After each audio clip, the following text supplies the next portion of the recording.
welcome back, everyone. Apologies for the stream issues. Not much has changed. Amir still P1, Jasper taking P2 at the moment, as we're just finishing up the last few seconds of Q2. Any drivers rather out on flying laps will be able to finish their laps. So we'll see how that affects the timing table. Yep. So the big ones on the bubble, of course, is like the likes of Joshua, who's on a flying lap right now. Luke is in the pit lane, either retired, crashed, or out of the session. But there we go. Joshua comes to the line. But as the thunder cracks down in Monaco, and I do apologize, that is very much the reason as to why that the game cut out for a second, of course, because that lightning does not agree with my electricity. Liam's in the pit lane right now. He did not get through, unfortunately, to the last part of qualifying, and that's it, my friend. I think the only person left on a flyer is Bjorn, but he's in a cool-down lap anyway, and that's it. Just to double-check if everything is working out there, too, in the stream.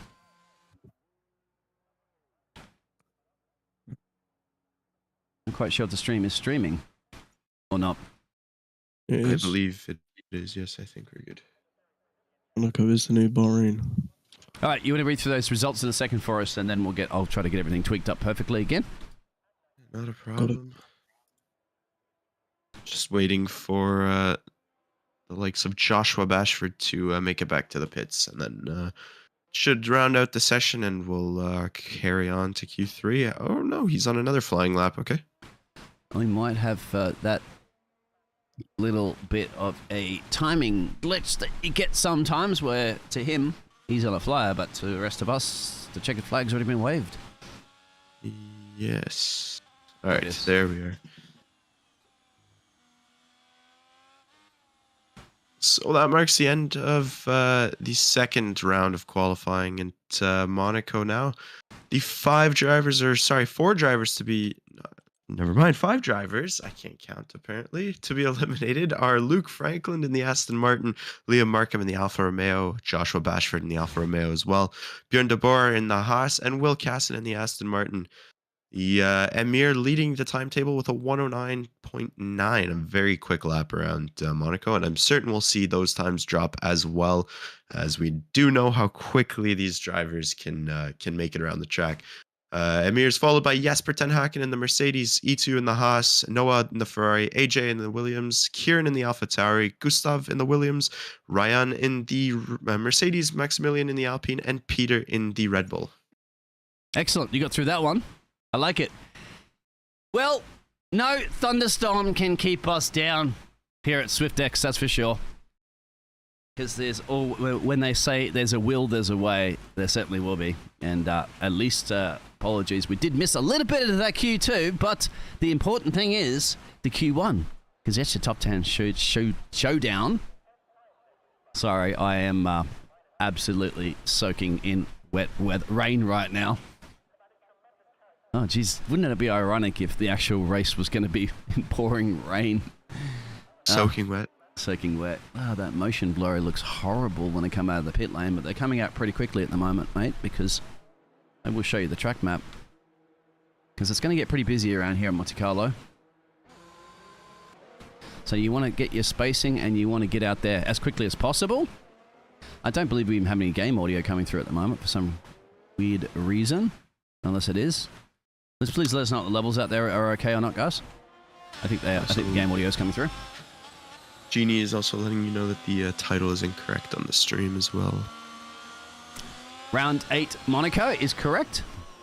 Okay, I think we see round 2 Bahrain, that's why. Oh, okay, because we had to reconnect. Just refresh it if you need, please. Because my electricity coming in and out there for a second is the reason why, that probably reverted to something. Yeah, just hit the F5 key or just refresh it on your browser or phone. Should fix it. It happens. It's my luck of the draw, my friend, that Benjamin, unfortunately, has internet issues himself and could not broadcast and stream today. And then, of course, my electricity decides to die halfway through. So everything's been thrown up against us today, but we're still managing to get you the pictures and sounds. Exactly. Nothing, as you mentioned before, nothing will keep us down. Audio slightly low for the game or us? As we're running on board right now with the Ferrari of Noah.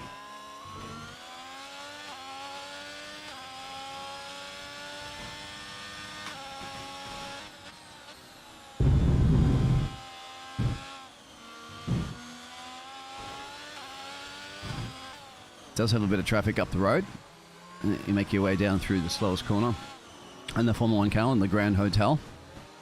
That's where Swift Motorsport put you and me up, mate. Dario, how was your room there? Was it good? Was it nice? Oh, it's incredible, yeah. Much better than what we're usually given. That's better than the wooden boat that Liam's apparently sleeping in. Yeah, exactly that. Yeah. He's catching this car pretty drastically, so it's going to be about the spacing. Should be okay, but I don't think he's going to be able to catch him unless the AlphaTauri makes a little bit of a mistake making through the swimming pool complex flat out. Well, as flat as you possibly want to be bold and brave to take it here in Monte Carlo. And he got to one more corner right now as Gustav goes quickest, and see the Ferrari driver burning all of his battery, no doubt. Crosses the line, Noah will go currently up into P2 at a 1:10. 1:09 is a pretty impressive time, I have to say, from Gustavo. I was going to say, yeah, Gustav with an incredible first lap. I mean, a 1:09.6 is definitely not a slow lap. The quickest we saw in Q2 was Amir with a 1:09.9. So already beating that by 3/10 of a second is already pretty impressive. Riding down the tunnel section at the moment. Let's see what the Mercedes can do. Ooh, and that's just a invalid lap. He's just abandoned that one and decides he's going to get back as quickly as possible. He cuts straight through the chicane. About to Kieran here. The AlphaTauri. You saw that was just ahead of Noah in the Ferrari. But he is on a flying lap. Did a 19 first sector.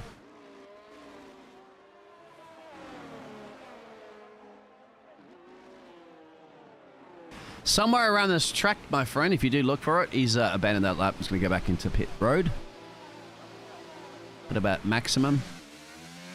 Maximum risk, maximum reward around here in Monaco, if you get it right. Somewhere around here, mate, back in the Jaguar days, is a diamond. So if you find it, let me know. If you guys do remember back in the day with Mark Webber and Sebastian Vettel. No, I can't remember who the other driver. Sorry, I think it was David Coulthard or something. No. It was the Austrian driver, I think. They were doing a promotion for the Oceans 12, maybe, or Oceans 13? 11. 11? Was it 11? I think it was 11. It was a while No, back, Ocean. No, the one where they go to France or something. That's an Ocean 12, I think, or 13. And they had a diamond. They had a wise idea of putting a very expensive diamond on the front of both the nose cones of those Jaguars. And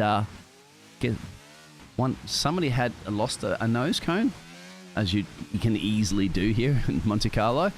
And that diamond has never been found. Never been found. Which is quite amazing. It's actually for Oceans 12. Oceans 12. Okay. Thank you very much for that, Leo. Yeah, which is quite interesting considering the amount of cameras and photographers and everything that's around. And somehow somebody managed to put that in their pocket. No doubt it was probably a marshal. And good on him. I guess he got his Christmas presents come early for him and his family. Or she. Because there's female marshals around here as well. Liam, what happened, my friend? This is why I'm in that wooden boat I was talking about. I hit the wall, mate. I keep spending too much money for the team because I hit the wall and lost my wing. And I was 4 temps up as well, so I would have been through to Q2 had I not hit the wall. Through to Q3 even. But What about Gustav's time at the moment, mate? Mr. Korsgaard, that's pretty impressive. Himself and Emar are the only ones in the 109s. There's a 109.6 around Monte Carlo. Do you want me to be honest? Always be honest. Yeah. I think Amir's either sandbagging or made a mistake. Really? Well, it's easy to make a mistake, of course. No doubt Kieran about hasn't that one. said that yet either. Kieran's on fly right now there for the AlphaTauri. Yeah, wooden boat, mate. That's the thing. I mean, thank you very much. Obviously, Swift Motorsport, presented by Digital Motorsport, for putting us up in the Grand Hotel, mate, because we have a pretty good view outside of our room on turn 6. Well, you're I feel bad actually. Well, you're one of the management team here at Swift Motorsports, and you sitting in a wooden boat while we're in a 5-star hotel. I mean, the boat's great. It's fantastic. It's got its own, I've got my own little oil heater on there. It's good. It's good. Do you have the ice cream? The ice cream? What's the ice cream? Well, eating some ice cream on your boat with Kimi Räikkönen, maybe come visit you later. I don't know. It's a bit cold. So, it's for the middle of September, No, isn't it's not cold in Monte Carlo. Monaco's never. It is. It's freezing. Kieran can't get a lap time in at the moment, mate. Just freezing. can't get one in. Washed. Really struggling. He's on that. It's very slippy. It's not even too slippy, but it's not the best of conditions right now. Because when you fuel up, you have an extra lap than you should, so he might just be doing 2 laps. Oh, he's just lost his wing. Yeah, AJ's flying through this section as well. AJ will get those yellows, but he's off the racing line. Hopefully won't throw AJ off. He's going to be flying through this sensational speed, as you mentioned. It's my favourite part of the track too. So here comes the Canadian driver on the powerhouse, and there it is. It's a little bit twitch and oversteer, but somehow manages to save that. Wow. You know he's Canadian, mate, because if you can drive on ice and save it, look at that. Look how slide the car is, mate. No traction whatsoever. But still, AJ manages to increase his time and gets shaved 4/10 off his previous lap. What a drive. It's a hidden ability that every Canadian is born with. We're able to drive on slippery surfaces without any issue, as we just saw. I mean, AJ improving on his time while being sideways through one of the corners is not something every driver can do.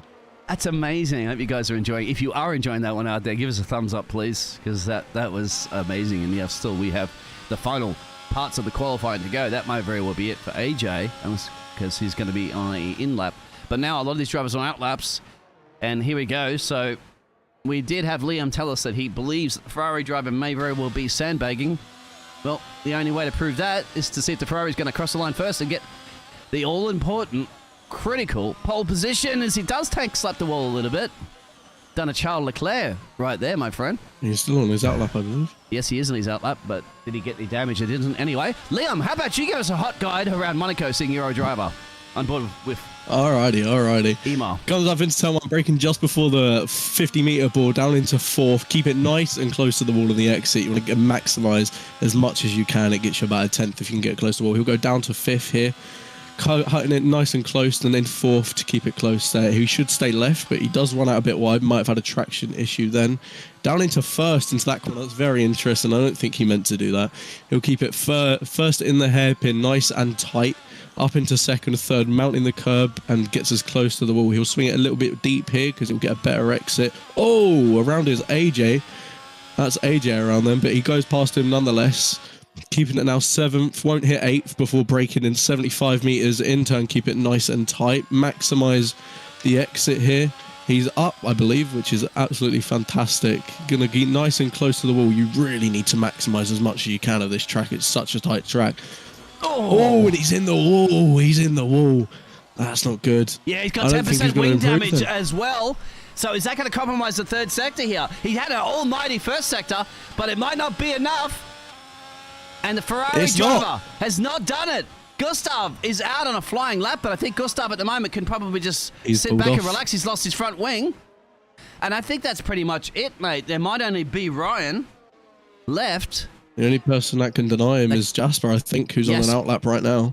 Jasper is. Yeah, you're right. Ryan's on a flying lap right now. E2's also on a flying lap, so they're very close together. Ryan's a little bit quicker in the 1st sector, but no crazy purple sector like we saw.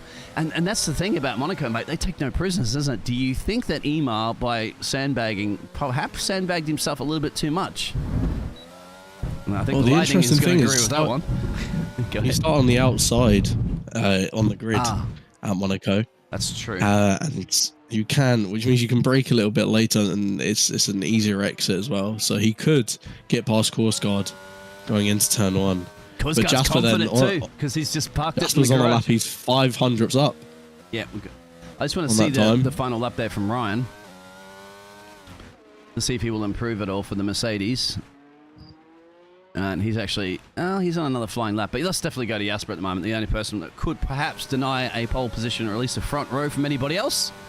Mercedes going out into heavy braking right here. You love just that wall right there. This is also the closest you're ever going to get as a fan to a Formula 1 track.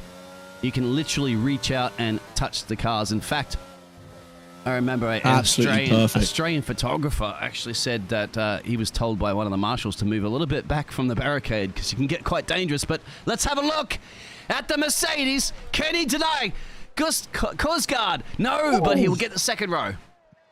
That's with Amir and Jasper on identical times as well. Wow. Identical times.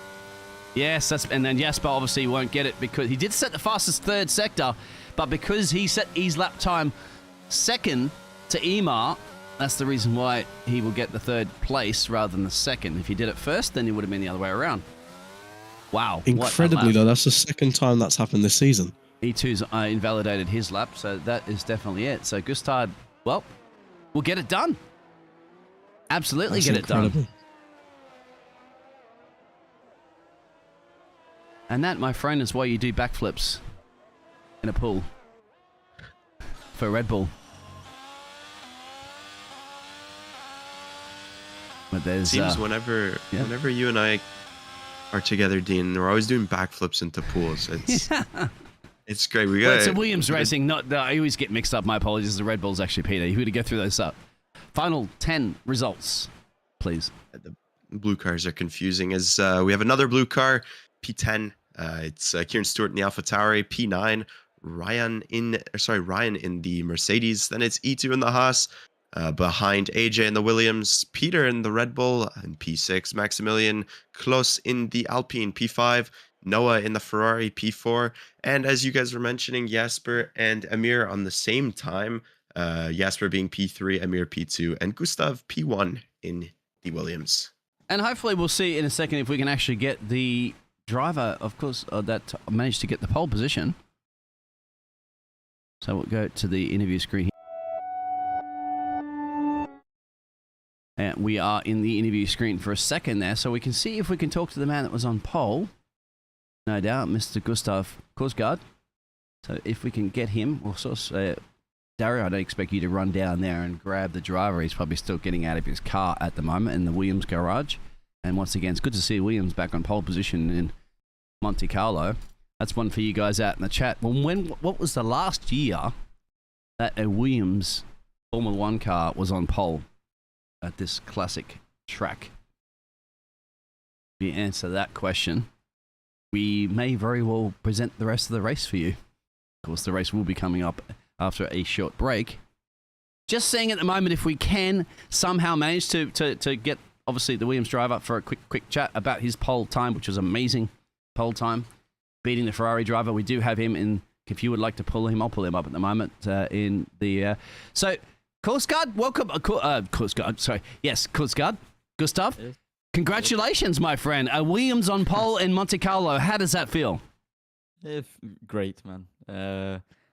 I was doing my last lap, and I was around the same time as the other lap, but then I spin, and I was kind of stuck there. So I was scared that somebody was gonna hit me, but they all just avoided me. So that was close. 2003, Ralph Schumacher. Thank you very much for that out there in the chat. That was my question. When was the last Williams to start on pole in Monte Carlo, mate? So 2003. And now we're in 2022. So you got to feel good. Obviously, the team. I'm sure Frank Williams, of course, rest in peace, is probably giving a bit of a clap himself there as he's looking down on you going, yes, see, Williams are definitely back. And how are you going to feel in this? Because you're going to be up against, obviously, no doubt, the current championship leader of EMAR into turn one, mate. And you're on the different sides of the track. Are you feeling the pole's a better place to be than the second place? Going in? Yeah. That's, I don't know. He has the inside, of course. But he'll have to brake a little bit earlier than you will. Yeah. So that turn, I guess, no doubt, you're going to be studying the tapes over and over again, how to take that turn one, because having the outside You can obviously, put the pedal down a little bit and get closer up against the wall. Hopefully not too close to the wall. Don't do a Max Verstappen back in when he was driving for the sister Red Bull team.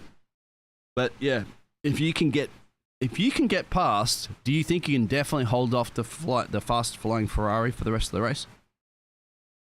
What? If you can, obviously, if you get into that first turn and remain in that P1 position, do you believe you can hold off the Ferrari for the rest of the race and take your first Monaco GP win? I need to believe in myself. It's Monaco, so Mm-hmm. I just need to defend. Track position's key.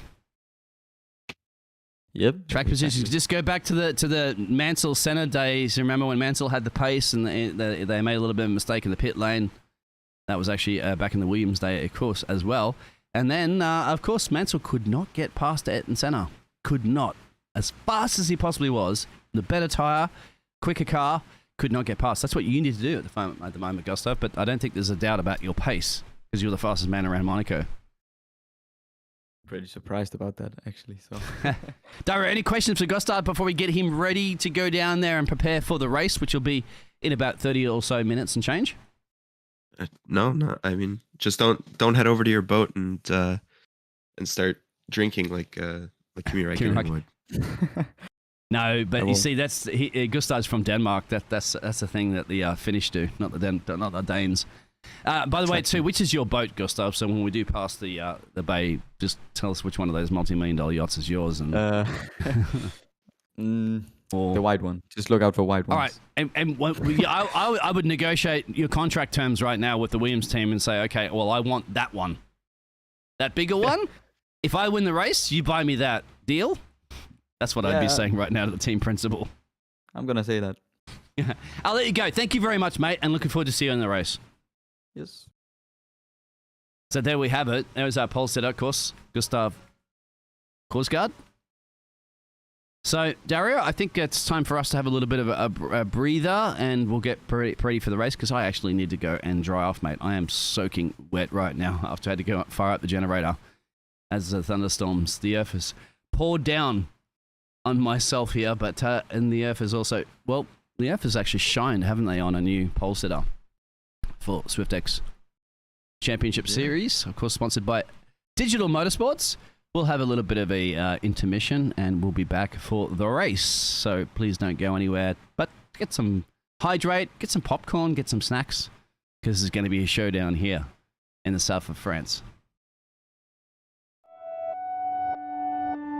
Hello and welcome to the first SwiftX game for our race weekend. Today we're going to be doing a tier list for the constructors. I'm here with Amir and Björn today, if you guys want to say hello. Hello. Hello. So today's discussion, we're going to be talking about the constructors and where we think they're going to place. And then we're going to be talking about the drivers in the lineup. Does that sound good? Yep. Cool. Perfect. Okay, so I think we should just start from 10th. It may seem evil, but I think we should start from 10th.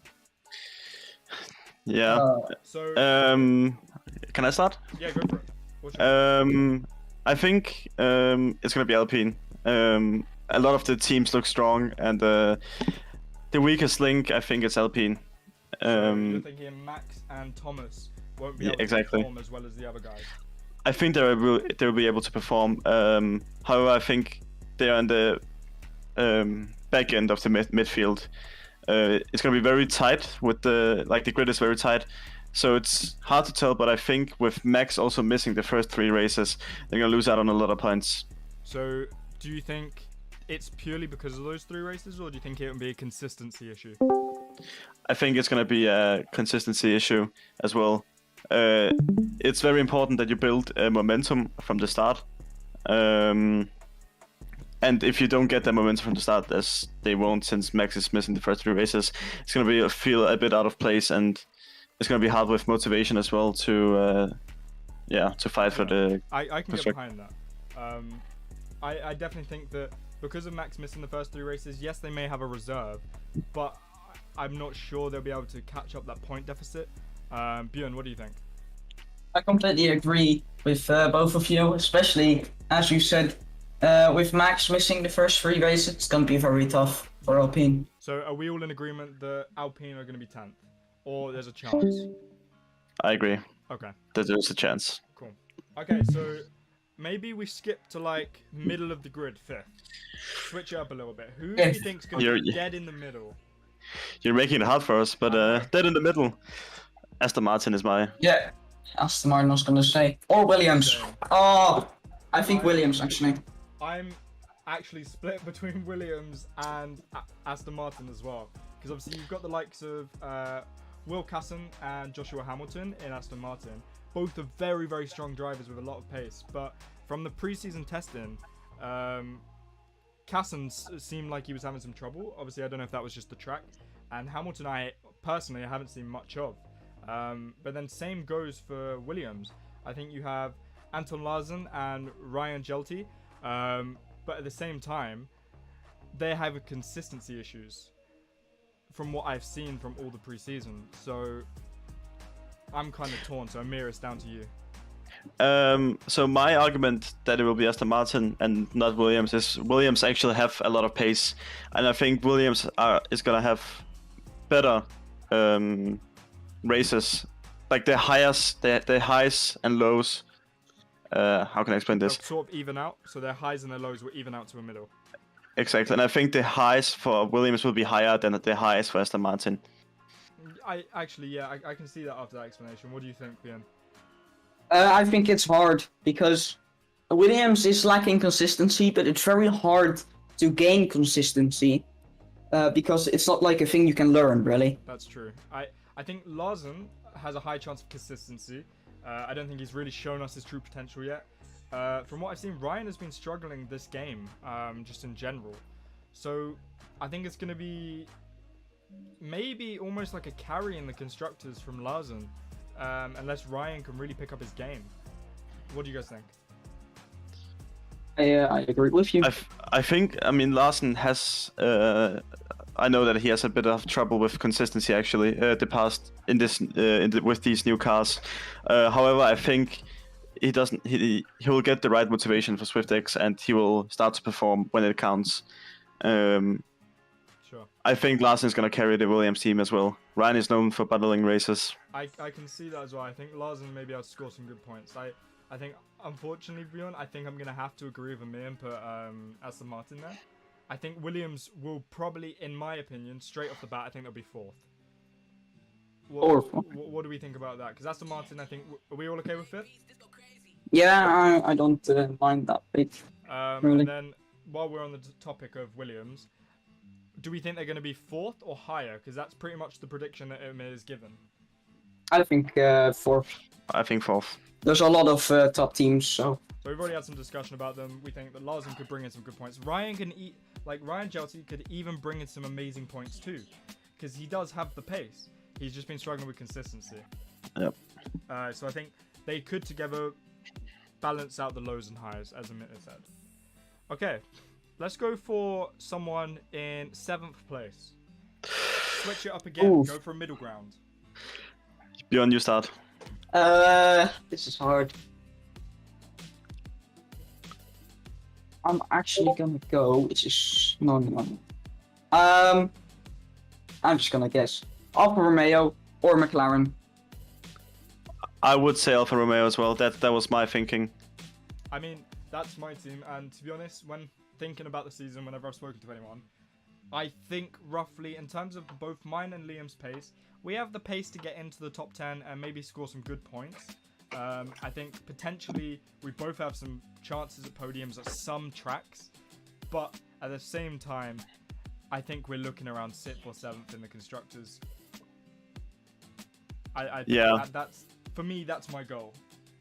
Okay, well, I think now looking at the driver lineups again, it's tough to make these predictions because a lot of people are so fast and some are just 100%. Inconsistent. I mean, I think Liam has gotten a lot more pace with these cars, as well as you, Bashi. Yep. I think, actually, I would put you in P7, and I'm changing my mind about Aston Martin, put in P6 and Williams P5. Because... Because... Are we all in agreement with Alfa Romeo for 7 at least? Yeah. Oh. Yeah. So you're thinking maybe Aston Martin 6th and then Williams 5th? Yep. What do you think, Bjorn? I disagree. I think it should stay as it is right now. But okay, we can maybe talk about it later because I have a yeah. Okay, so here's my thinking behind that. I think, looking at Haas, you have the likes of Edu and Bjorn, who is in this call right now. I think they're going to be in the upper midfield a lot of the time, or fighting for podiums. Because as we saw in the social race, Edu did have some great pace. Bjorn, I think you got unlucky yesterday. Yeah. You had, like some trouble. Turn 1, Mir's gas pedal broke and got wing damage, so I had to box. Typical Ferrari issues. But I think in terms of pace, I think, in my opinion, if we're thinking about this, I think they'd be in the middle. This is just my prediction. I think they'd be in the middle. Because I think Williams do have more pace. They just need to get a bit more consistent. I actually think I would put Haas above Williams. Yeah. I think the consistency from the Haas team is better than the Williams team. I would say Edu and Larsen have the same pace, but Edu has the better consistency. Okay. What do you think, Dylan? I don't want any bias here, so I'm just not gonna say anything. I can get behind that because obviously I've raced with Edu for about 4 or 5 seasons now. I've raced with him for a very long time. He's very consistent. Bjorn has progressively got faster and faster, being my biggest rival last season. So I can definitely see them doing well this season. Okay, let's go on to 3rd place, then we'll go down to 8th and 9th, and then we'll finish off with the top 2. How's that sound? I agree. Okay, let's go to 3rd place. Who do we think is going to be 3rd? You can go ahead, Bashi. You haven't started yet. Okay, I'm looking at our driver lineup, and I'm thinking either the Mercedes or the McLaren. What about AlphaTauri? I think AlphaTauri are going to be higher. Higher. Yeah. So far as I've noticed, Bjorn is good in qualifying, but a little bit less in the race, and I don't really know anything about McLaren. Oh, it's a tough one because right now we have the Mercedes, we have the Ferrari, we have the McLaren, and we have the AlphaTauri left. And all these teams are very good, and we only have the top 3 we can put them in if it was. But for P3, I have to go with McLaren. My first thought was McLaren. Yeah, Because I think you have the likes of Jacob Scholten and Alex Hosler. I haven't seen much of Alex Hosler yet, but I've heard some great things about him, that he's an amazing driver. And Jacob Scholten, from racing with him for 2 seasons now, he can pull off some great pace. He gets a little bit unlucky sometimes, but I think they can really pull something out of the bag if they really wanted to. yes, I agree. I think especially Jacob, he's focused heavily on improving, and he's grinding. So I think we have I think McLaren P3, definitely. I can stand behind that. Oh my god. These voice cracks Always. are amazing. Now, Extra entertainment. thinking about this, we're forgetting about one team. I feel like we're forgetting about Red Bull. I think Red Bull is going to be a big disappointment this season.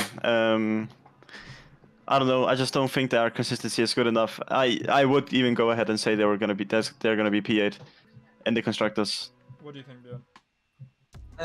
Well, I haven't seen much of AJ Jackson. Cameron, quick, but gets unlucky a lot of times and makes bad strategy calls as well. So Cameron's consistency is lacking this year, but he has got a lot of pace. Same with AJ. They're both pretty much the exact same in that sense. They both have lots and lots of pace, but they both struggle heavily with consistency. So I can honestly get behind 8th. I feel like they'll be a little bit higher. Obviously, I don't want to bring Alfa Romeo down any further, but I have a weird feeling they may push maybe the 6th or the 5th. I don't know. I think they're gonna start off bad and then they won't be able to recover. I think the consistency of the teams we put in P7, 6, and 5 is better than the Red Bull consistency. I think Red Bull is gonna be a disappointment in my opinion. That's why I would say put them in P8. What do you think, Bjorn? P8 as well. Okay. Can always look at last minute changes at the end. Yeah, So. yeah. Okay, now let's go to 9th place. Who do we think is going to be like one of the biggest disappointments? Because looking at the 3 teams we have left, all 3 are strong. Very, very strong. I mean, unless we want to move everyone down, do we think these guys are going to be the? I think we should move everyone one down. That's what I was thinking when looking at this. I feel like we've predicted everyone 1 too high. Yeah. So okay, let's start with 3rd, 2nd, then 1st. I think that's the only way to do it. I think Mercedes 3rd. Do you think Mercedes is 3rd? Yeah. Mercedes 3rd. I think Jasper looks very, very strong this year. He is very strong this year. His quali pace isn't that impressive, but he makes very good decisions in the race. Like, he's very smart. He's always there. He doesn't get penalties. He's an amazing driver. It's an appreciation to see him drive. And the same with Luke Tembrinky. He's as good. Like, I've raced with him as well. Same with Amir. We've both raced with him for a while. They're both amazing drivers. So I think they can pull off something better than 3rd. Now, talking about that, surprisingly, I don't know if this is surprising or not, I actually think Ferrari are going to come 3rd. Sorry, Amir. I think you may be able to pull off some great results, but Maya has some amazing pace, but from what I've seen, his consistency is struggling this year. So I think together you'll be able to bring up some amazing points and get that 3rd position, but you still won't be able to beat the likes of Mercedes and AlphaTauri. I would disagree with you, of course, because I'm biased. I would say that Meyer is we're on equal pace, and maybe we lack some consistency. We lack some consistency, but I think we're not gonna end P3. I think we're gonna be better than that. What do you think? Because I haven't had much experience with Maya yet in terms of racing this year, but when I have, he's not been on the lucky side of traction. I feel like that's been his issue. He's been spinning a lot. Yeah, I only said Mercedes is 3rd because I barely know Jasper and Luke. So Meyer, I've raced only 1 season with Amir, a bit longer. So I think Ferrari 3rd then as well, from the stories I'm hearing with Mercedes. So let me get this one argument in. I think that AlphaTauri is going to end 3rd because, yes, they have Kieran Stewart. We haven't seen much of their drivers. I'm unsure about Jason McCleary. I don't think he is close enough, maybe, to the pace of me and Meyer. Thinking about the social race, I didn't see much of Jason McCleary. I saw him when he went out for qualifying, but I don't know where he finished. I don't know where he qualified. So I think we sort of forgot about AlphaTauri because of the likes of Kieran Stewart. But I feel like Amir and Maya are a little bit closer on pace. Yeah, I think we can get more consistent results than AlphaTauri. So I can get behind AlphaTauri 3rd. What do you think, Dion? Yeah, it's between Ferrari and AlphaTauri. Okay. So then, does that mean we're putting Ferrari 2nd and Mercedes 1st? We think that Jasper and Luke are both going to bring in the Constructors' title this year. So, no, hold on. The thing is that Mercedes and Ferrari have a very similar team. There's me, and then there's Jasper, right? I know Luke hasn't spent too much time on the new game yet, and Meyer hasn't as well because they've been busy with other stuff, vacation, holidays and stuff. But I think it's gonna be very tight between those 2 teams. I think right now as well, Jasper has the better of me. He's clearly smarter than me in the races, and he has beaten me in every social race we've done together. But then again, I think I will be able to gain some pace throughout the season, and maybe come back. Yeah. I think you're right. I think Ferrari is number 2. I think Mercedes do have the upper hand at this very moment. Obviously, there is room for improvement. These could switch around massively. We could be completely wrong about Red Bull, because Red Bull do have the pace to be up to near 3rd or 4th. But I think it's all a consistency game now. And from what I've seen, Jasper's been very consistent. I haven't seen much of Luke. But if Jasper's being very, very consistent, and maybe you're still making mistakes in the start of the season, that could really make a point deficit. Then we have the likes of Maya and Luke battling it out as just... We don't know enough about them, I don't think. Yeah. I think they're both similar pace, though. So I think it's going to be very, very close. But I think It's definitely a battle. Yeah, at this point, I think Mercedes do have the upper hand. What do you think, Dion? I have to agree. Mercedes P1 and Ferrari P2. Yep, I can. Yep. So that is our tier list. Is there any last minute changes you think, just looking at this, is there anybody who you think might surprise or might disappoint? Or you think we may have gotten wrong? I think Alfa Romeo is going to surprise us. Definitely. I think they're underrated. I don't think people rate them as high as rate them high enough. Right? I would obviously have to agree with that. Yeah. I don't know whether I want to tier us higher because obviously you've got the likes of Aston Martin. Their driver lineup is very strong, and I'd say in pace they do outpace us. And most of the teams above us, most of the drivers above us do outpace us. But I feel like we get very good in our strategy. We're very consistent, so we may be able to bring in some points and maybe jump up the order a little bit.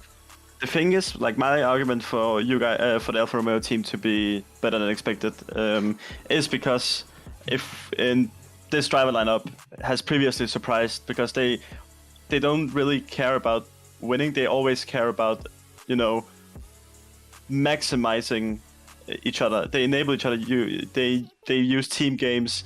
I think this driver lineup is the best lineup for driving as a team. Like, they're very good teammates for each other. If it makes sense, what I'm saying. I mean, I would have to agree. Me and Liam are amazing teammates. We've been together for 2 seasons now at the AlphaTauri team. We've just made the swap over to Alfa Romeo. And we do like to work together quite a lot. We tell each other our strategies. If we're on 2 different ends of the field, we tell each other how we're doing, what the drivers are around us. But I feel like there's other teams who do that. The likes of Mercedes, I feel like they're very good at communication. I know that you and Maya in Ferrari are very good at communication as well. I feel like Haas are going to be very good at communication. And I feel like Williams are going to be very good at communication. Yeah. It's just a synergy. However, I think Ferrari, yeah, we have good team games, but in the end, we race for ourselves. We sometimes, when we are close to each other, we always go quiet and we don't say anything. And sometimes I lie about my strategy to Meyer. And so he's going against the team. I mean, it depends, because if I'm fighting for the drivers in the beginning, I always race for myself. Yeah. And then if depending on how the drivers' championship go, it will change. Well then, unless we have any other talking points, I think this is our final prediction. Björn, if you want to add anything, go for it now. No, not really. I think Alfa Romeo will be better than 8, but I have no idea where. That's the issue. So. Yeah, I think my last talking point is McLaren. As much as I think they're 4th, I think they could be a little bit lower. I think they could disappoint. I'm keeping them there because I have faith in them. They've got 2 very strong drivers, but I have this weird feeling that they may disappoint. What do you guys think? It all depends on momentum. It's really the key in championships. It's all about the momentum. I think if they have a good start, they'll be motivated throughout the entire season. So if they get a good start, P4. If they're inconsistent in the beginning, it's unfortunate. For sure. I think if they get a bad start and are inconsistent, I think even P7 or 6 for them. For sure. Okay then. But I think that's everything then, right? One. Go on. Maybe, I don't know if maybe we can make a prediction for who's going to win the drivers. Yeah, we can make a prediction for who's going to win the drivers. We won't do a tier list for that at this very moment. But my prediction, personally, I think that Jasper will run away with it. I would have said the same thing. If he doesn't fall off throughout the season, I think he's definitely winning 100%. He is so consistent. He gets under my skin when we race because I just can't beat him. And Well, that's what Yeah, you I have to think- see as a race driver. Bjorn, what's your prediction?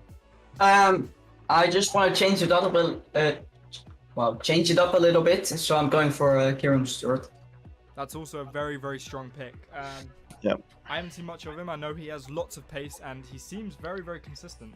But to beat the likes of Jasper, it's going to be difficult. We're going to have to wait and see, I think. I think that one's going to be very close, just like the Mercedes and Ferrari battle is going to be close. I think Amir could definitely be in the mix, but it's going to depend very heavily. Yeah.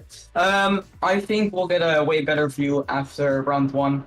100%. So, Because I don't think many people were showing their true pace in the social races. What do you think? no. I think a lot of people didn't practice either. Just some came in without practice, True. only a setup.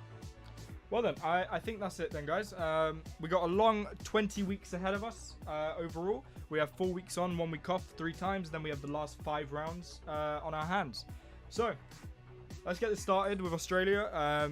You're here watching SwiftX, and the race should be beginning any moment now. Enjoy.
Good evening, everyone. Welcome to the Monaco Grand Prix.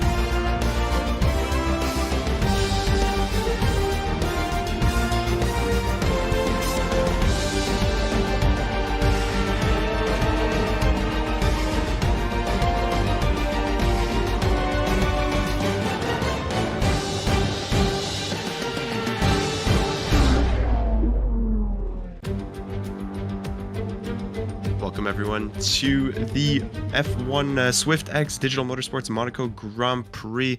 It's a great afternoon for us to be racing. The track first opened in 1929 and 93 years ago has 19 corners, most notably the Grand Hotel, which is the slowest corner out of any track in the F1 schedule. It's a 3.3 kilometer or 2 mile track within the Principality of Monaco, and for most of the year, it's just city streets. However, for this weekend, it's been converted for us into an F1 circuit and hosts the F1 Grand Prix and the Formula E Prix. In the starting grid, we've got Gustav Korsgaard in the Williams in P1 with Emir Durakovic in P2 in the Ferrari. On the second row, we have Jasper ten Haken lining up in the Mercedes, followed by Noah Yilkorpi in the Ferrari as well, behind his teammate. We have Maximilian Kloss in P5 with Peter Locke in the Red Bull P6, and Maximilian in the Alpine. AJ Jackson P7 in the Williams, next to Edu Lapalainen in P8 in the Haas. In P9, we have Ryan Yelty in the Williams, lining up next to Björn de Boer in the Haas in P10. Following the the top 10 rather, we have Joshua Bashford, P11 in the Alfa Romeo, next to his teammate Liam Markham in P12. Behind them, we have Thomas Hardwick, P13 in the Alpine, with Will Casson in the Aston Martin, who's facing a grid penalty.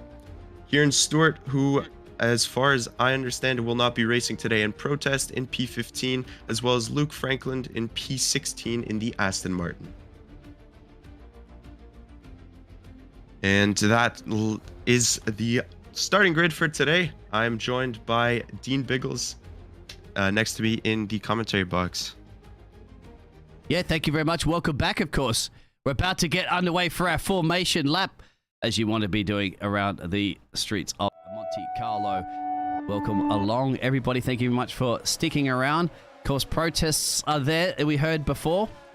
So, unfortunately, the driver will not be picking up any of those multi-million-dollar diamonds, perhaps, that some of the drivers will have on the front wing. But Gustav Korsgaard, what a fantastic lap. He put that Williams on pole, as I do apologize if some commentators trying to talk over me, because, hey, you didn't earn your casting role there, Crofty. Get back out of there in your yacht.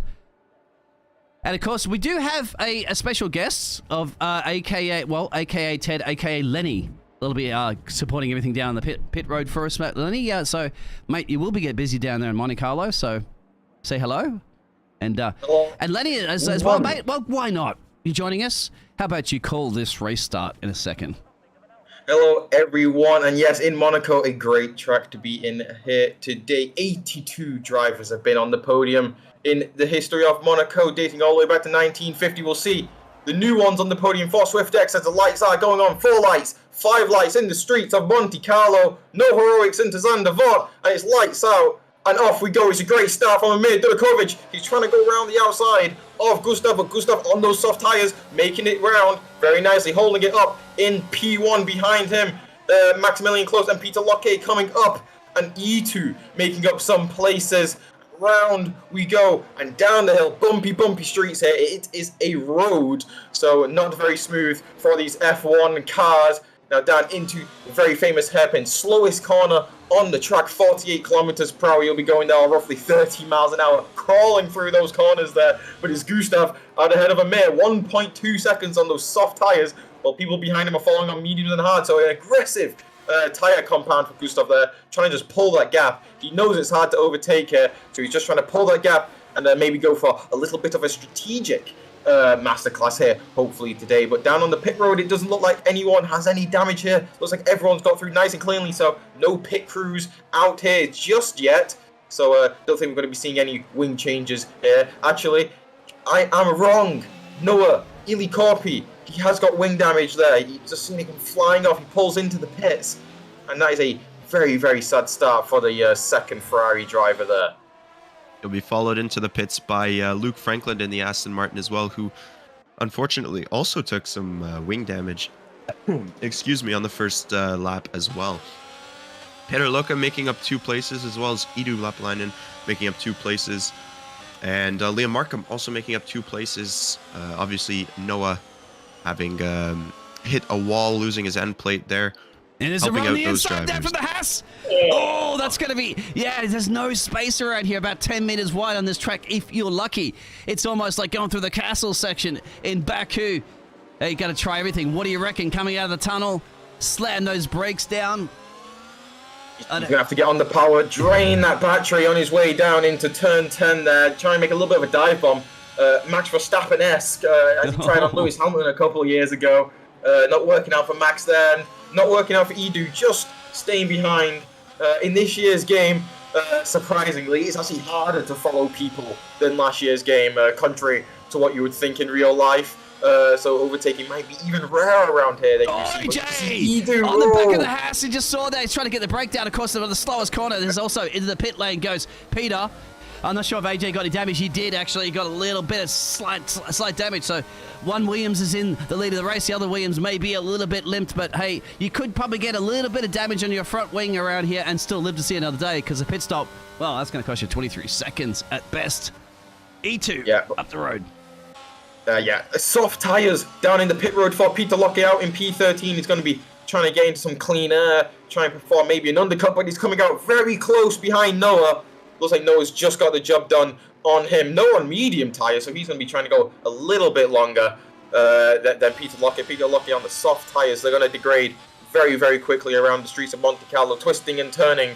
One of the slowest tracks on the calendar, but one of the most interesting. You get so close to these barriers at all times, all 39 laps. One small mistake, and well, just like Peter and Noah and Luke, you're going to be losing bits and bobs of your front wing, and it's going to be very detrimental to your race efforts. And but out ahead, 3 seconds, Gustav. You own a multi-million-dollar yacht in Monaco. I'm pretty sure you can afford to pay for those expensive carbon fiber parts. Look at the gap that Gustav got. 2.7 seconds over a championship leader. But the big difference is that red stripe versus white stripe. So how far can Gustav go on these tires? Is he gambling on a safety car, obviously going for the softs? We know that Emar can go very deep into this race, so keep an eye on that. But for now, the action's still in the midfield here, because there's the Haas driver at the moment climbing his way up the hill there, and he has one little problem. It's called a Mercedes. Always Mercedes having a problem around here. But yeah, Dario, what do you think? Maybe you have a little bit of strategic insight. Those softs seem to be maybe falling away already. The gap was 2.8 at the start of the lap. It's come down to 2.6 with 4 laps in. Are those softs already starting to fall away? Is Gustav starting to struggle on those red wall tyres? Do you reckon it was the right choice for him either, Dario? It's hard to say. I mean, obviously we're not going to be able to tell if it was the right choice until later on in the race, but for the moment it looks like he's not struggling too much. He's gaining back that, well, as I say that, he starts to lose the interval there, but it looks like they are starting to lose their obviously optimal grip levels. However, that's expected to fall throughout the race. We'll see if this 2.6 second gap as it stands now at the start of lap 5 will continue throughout the next few laps. If he can just hold that, and I imagine, as Dean mentioned prior, that he is probably hoping for a safety car. So we'll see what happens with that. But for the time being, yeah, it looks like he is struggling a little bit on those tires. Maybe just feeling some pressure from Emir. I can't believe there hasn't been a safety car. This is Monte Carlo. I mean, there practically hasn't even been a race around here in history that hasn't had a safety car. Same with Singapore. Of course, this weekend, Peter's gone into the pit lane, so maybe Ted, aka Lenny, can give us a report on that one. Bjorn can't find a way around. He's clearly quicker in the Haas there. But that Mercedes, well, it's as wide as you possibly can be around Monte Carlo, and don't have to be that wide because the track is not that much space. You can see the exit speed coming out. No doubt that Mercedes is just burning the ERS, trying to cover off this overtaking opportunity down into the Nouvelle chicane. And it's just not enough space to get it done. And I dare you to try to go side by side through the swim pool complex. I double Yeah, dare well, you. We have seen it before in this year's Monaco Grand Prix in real life. Daniel Ricciardo, Pierre Gasly, I believe getting Daniel Ricciardo getting overtaken by Pierre Gasly down there. Very, very tight down there. But yes, down to Peter Locke in the Red Bull. A scheduled pit stop, it seems. No front wing change or any damage, it seems, to the Red Bull. He's gone onto the hard tyres, those white-walled tyres, probably trying to go to the end and getting nice undercut on the rest of the people. But he's a good Here's Thomas, 30 sorry, seconds cut you off in the there, back. Ted. It's because Thomas has almost slapped the wall on the inside, trying to get around the Alfa Romeo, climbing up the hill. This is going to be bold and brave. You can try to get an overtake around this corner here if you are clever. They're going to switch around the bump there. No, forget the bump. Doesn't even exist. He's trying to set a dummy here, Thomas, but I'm afraid, my friend, you've seen a multi-car pile up around this Grand Hotel, of course, where we thankfully put up in our hotel room, courtesy of SwiftX Motorsports, presented, of course, by Digital X Motorsports. But here we go. This could be an overtaken opportunity. What do you think about this one, Dario? Hold on. I mean, I don't think he'll send it down here, but we'll see. I mean, a nice helping of DRS on the main straight might just kind of propel him that little extra, as we see him get very loose coming out of the corner there. Excuse me. Now he'll have to worry about pressure from behind from the Aston Martin of Will Casson. He's as Thomas looking like he's drained most of his ERS by now as well, blinking, backlight blinking. We'll see here if that DRS will help him enough just to get past the wide Alfa Romeo of Joshua Bashford. Yeah, you're definitely right there. Thomas Hardwick struggling on those mediums to get past Joshua Bashford. And I actually have some inside information. I was talking to Joshua Bashford just before the race, and he was saying he was struggling down at the hairpin at turn 6. You have a lock on board of him. He has to take it so much slower than the drivers around him, just due to a setup, I guess, issue, or he has to take it so slowly. And you're saying he was struggling so much to gain time through there on other cars, and you can see that he is struggling, as he's 1.7 seconds behind his teammate Liam Markham. As I might have just seen a blue flag being waved there for someone. I don't think we've got to that stage of the race already that people are getting lapped, but I'm sure maybe there is actually Peter Lockett. There's a Red Bull that's moved off to the side there. I think that was Peter. Yeah, getting lapped already. Yeah. So he's coming for another pit stop. He's now on the yellow wall tyres of the mediums. He's trying to do a rainbow challenge here at Monaco, of course. Nothing gets past you, Ted. Nothing gets past you. I mean, but I'll tell you what, look at the gap that's so slightly the Ferraris now. We're keeping an eye on this action-packed battle, of course, but also keep an eye on those timings at the top there, because I think Gustav's tyres are really starting to fall off the cliff. But we'll catch that in a second, because look at this, Thomas. Where can you get an overtake done? He tried a little bit earlier, almost tank slapped the wall on the inside there, but the Alfa Romeo is just parking in all the right places here in Monte Carlo. He's doing a brilliant job, Joshua Bashford, dealing with this pressure from Thomas Hardwick. Thomas Hardwick, a very, very good attacker. He will always put it in. If there's a gap, he will go for it. Is the one down at the hairpin. World's slowest hairpin in F1. No gap there for him. He's really wanting to get into that top 10 position. He looks to have a lot more pace on Joshua Bashford, but Joshua Bashford just has the battery, but he's not got a great exit out. Oh, out into through the tunnel. Joshua Bashford getting all out of shape there, having to get out of the power. Thomas Hardwick going into the back of him very slightly. You don't think there would happen at the moment there. It looks like Gustav has gone. Gonzalez gone in the pit lane there. Sorry about that. I got excited there because he was dropping pace tooth and nail. Go back to the other battle there, of course. Sorry to cut you off there again, Ted. It's just the nature of the business. Ooh, a little bit of wind also in the track there. I was just on board with Thomas Hardwick. There's actually an end plate in the middle of the track between turn 17 and 18. Hopefully, no punctures will come off that. But there are some people peeling into the pits. Gustav in the Williams is just on the way out of the pits, crossing the pit exit line now. His teammate AJ is also in there. He's putting on a set of softs. So a set of hard tyres for Gustav and a set of softs for Williams. For AJ in the Williams, sorry. So they've kind of flipped, reverse roles there, the Williams drivers have. But Gustav out in P8, clean air ahead of Joshua Bashford, 2.1 behind Liam Markham. So he's actually filtered into that gap that I was talking about between the two Alfa Romeos relatively nicely. So a good strategy call there for Gustav to come out in P8. And, well, now he's got clean air to push into, hopefully undercut Amir. And once that happens, it's honestly probably game over for the race win. But right now, Amir in the lead of the race, followed by Jasper. And we've seen that before, Amir in P1 and Jasper in P2. in real life and in the game here, we've seen Mercedes and Ferrari battling it out for the wins, and it's no different here in SwiftX. Dario, Just watching this, go ahead. I was just watching this battle between Ryan and Bjorn. Bjorn just sitting on the back of Ryan for the past like 3 laps now. It's very tight. Again, that Mercedes, as you mentioned before, very wide. Looking like Yuki Tsunoda up there. Very, very wide car, making it very difficult for Bjorn to overtake. But Bjorn doing very well to stick right behind the Mercedes of Ryan. In fact, keeping it within 0.3 throughout the entire lap. That's it's doing a very good job, Bjorn.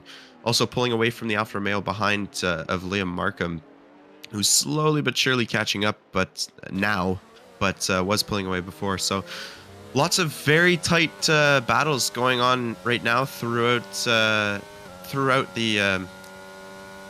order. Yeah, and Apologies, the rain I forgot started my words. pouring back down again here. So unfortunately, not going to be any rain on this track at the moment in Monte Carlo, but certainly rain here. But as I said before in the past, mate, I guarantee you it's probably there's enough annual rainfall for most countries in the world inside that cockpit right now with the sweat that will be going through these drivers that are aboard Will on the hard tires. And Joshua, obviously, on those soft tyres at the end of the cliff at the moment, but Will knows he's a bit quicker. That much quicker. He's going to almost push him in the pit lane. He says, yes, get in there, my son. And Will had to be forced in there because he was so slow out of that exit. And you're going to be very busy down there in the pit lane there, Lenny, as we go back up to Bjorn in P6. Is it a wing change down in the pit lane for Aston Martin? No, it's not. It looks like to be a scheduled pit stop for Aston Martin. Actually, very nice stop for them and Alfa Romeo. Both out onto the hard tyres. Actually, correct me, I am wrong. Joshua Bashford on the hard tyres, Will Casson on the medium tyres, and they're going to come out in nice clean air. But this battle is obviously going to carry on. Will Casson on the softer tyres, being on the mediums compared to the hard, so he's going to catch right back up to Joshua Bashford there, who looks to be having a scheduled pit stop there anyway, so that contact probably shouldn't be too detrimental to his race. But Joshua Bashford 9.3 behind AJ on fresh softs, and he's a good way off his teammate is Joshua. So we'll see if he can in these clean air with these fresh tyres. They're going to be very cold tyres for the next lap or so, but they are going to be very fresh. If he's going to be able to catch up and get back into this race, currently P11. Ooh, yeah, a little bit twitchy moment there from Gustav. Sorry to cut you off there, Ted, again. Yeah, Carter said, sorry, I just managed to catch up with the chat because it's so exciting. How is Gustav winning? Well, Gustav started on pole, but he's boxed early. Biggest problem for this Williams driver right now is traffic. He came out. He's got the boots, right? 3 laps, of course, making his pit stop early. He is the leader of everybody in the pit stops so far that made that pit stop. However, the biggest problem, of course, is he's got so much traffic up the road to get past, and you can't. Because even Bjorn at the moment can't get past the Mercedes. And they're on similar tyres. Has that really hampered Gustav's Korsgaard's strategy here now? Is he going to lose so much time to Emo, who in the lead of this race that started in P2, just lapping and also 2-something seconds and change from Jasper, who's second in the championship as well? Inside of Gustav, he goes for the move. Makes Liam cut the corner there. That was pitch perfect match for Verstappen and Lewis Hamilton back all the way in 18, going down the inside and just having to cut the chicane there. He wants to get past. You're definitely right. He wants to get past. He's currently 22.1 seconds behind Amir. He was 20 at the start of the lap. He's lost 2 seconds this lap to the Ferrari. You can see this win slipping through his fingers because he's just down in this traffic. And it was a good strategy call, but I mean, he can't do anything about the cars ahead of him. If the cars ahead of him stayed closer to him, he'd be even better off. And on top of it is a 23-second pit stop if you don't replace the front wing. You know that. You'd be down there if you stopwatch. So he's on the cusp right now when Emar does have to box, and the blue flags are being waved. So once it's hard to overtake even when there isn't a blue flag, and the blue flag's being waved. I think at the moment that will definitely probably be for Peter Locke and the Red Bull. He won't be doing backflips in that pool, will he? As we always mention, but look at this now. Where can Bjorn get it done here? Every single time comes out of the tunnel. The Mercedes has the power here. But this could be it now. Oh, it's going to be a dive. Not into the pool, of course. Not into the bay. No, can't get it done. Just can't. And Gustav, of course, is just frustrated in the Williams there. Behind this pack, this train.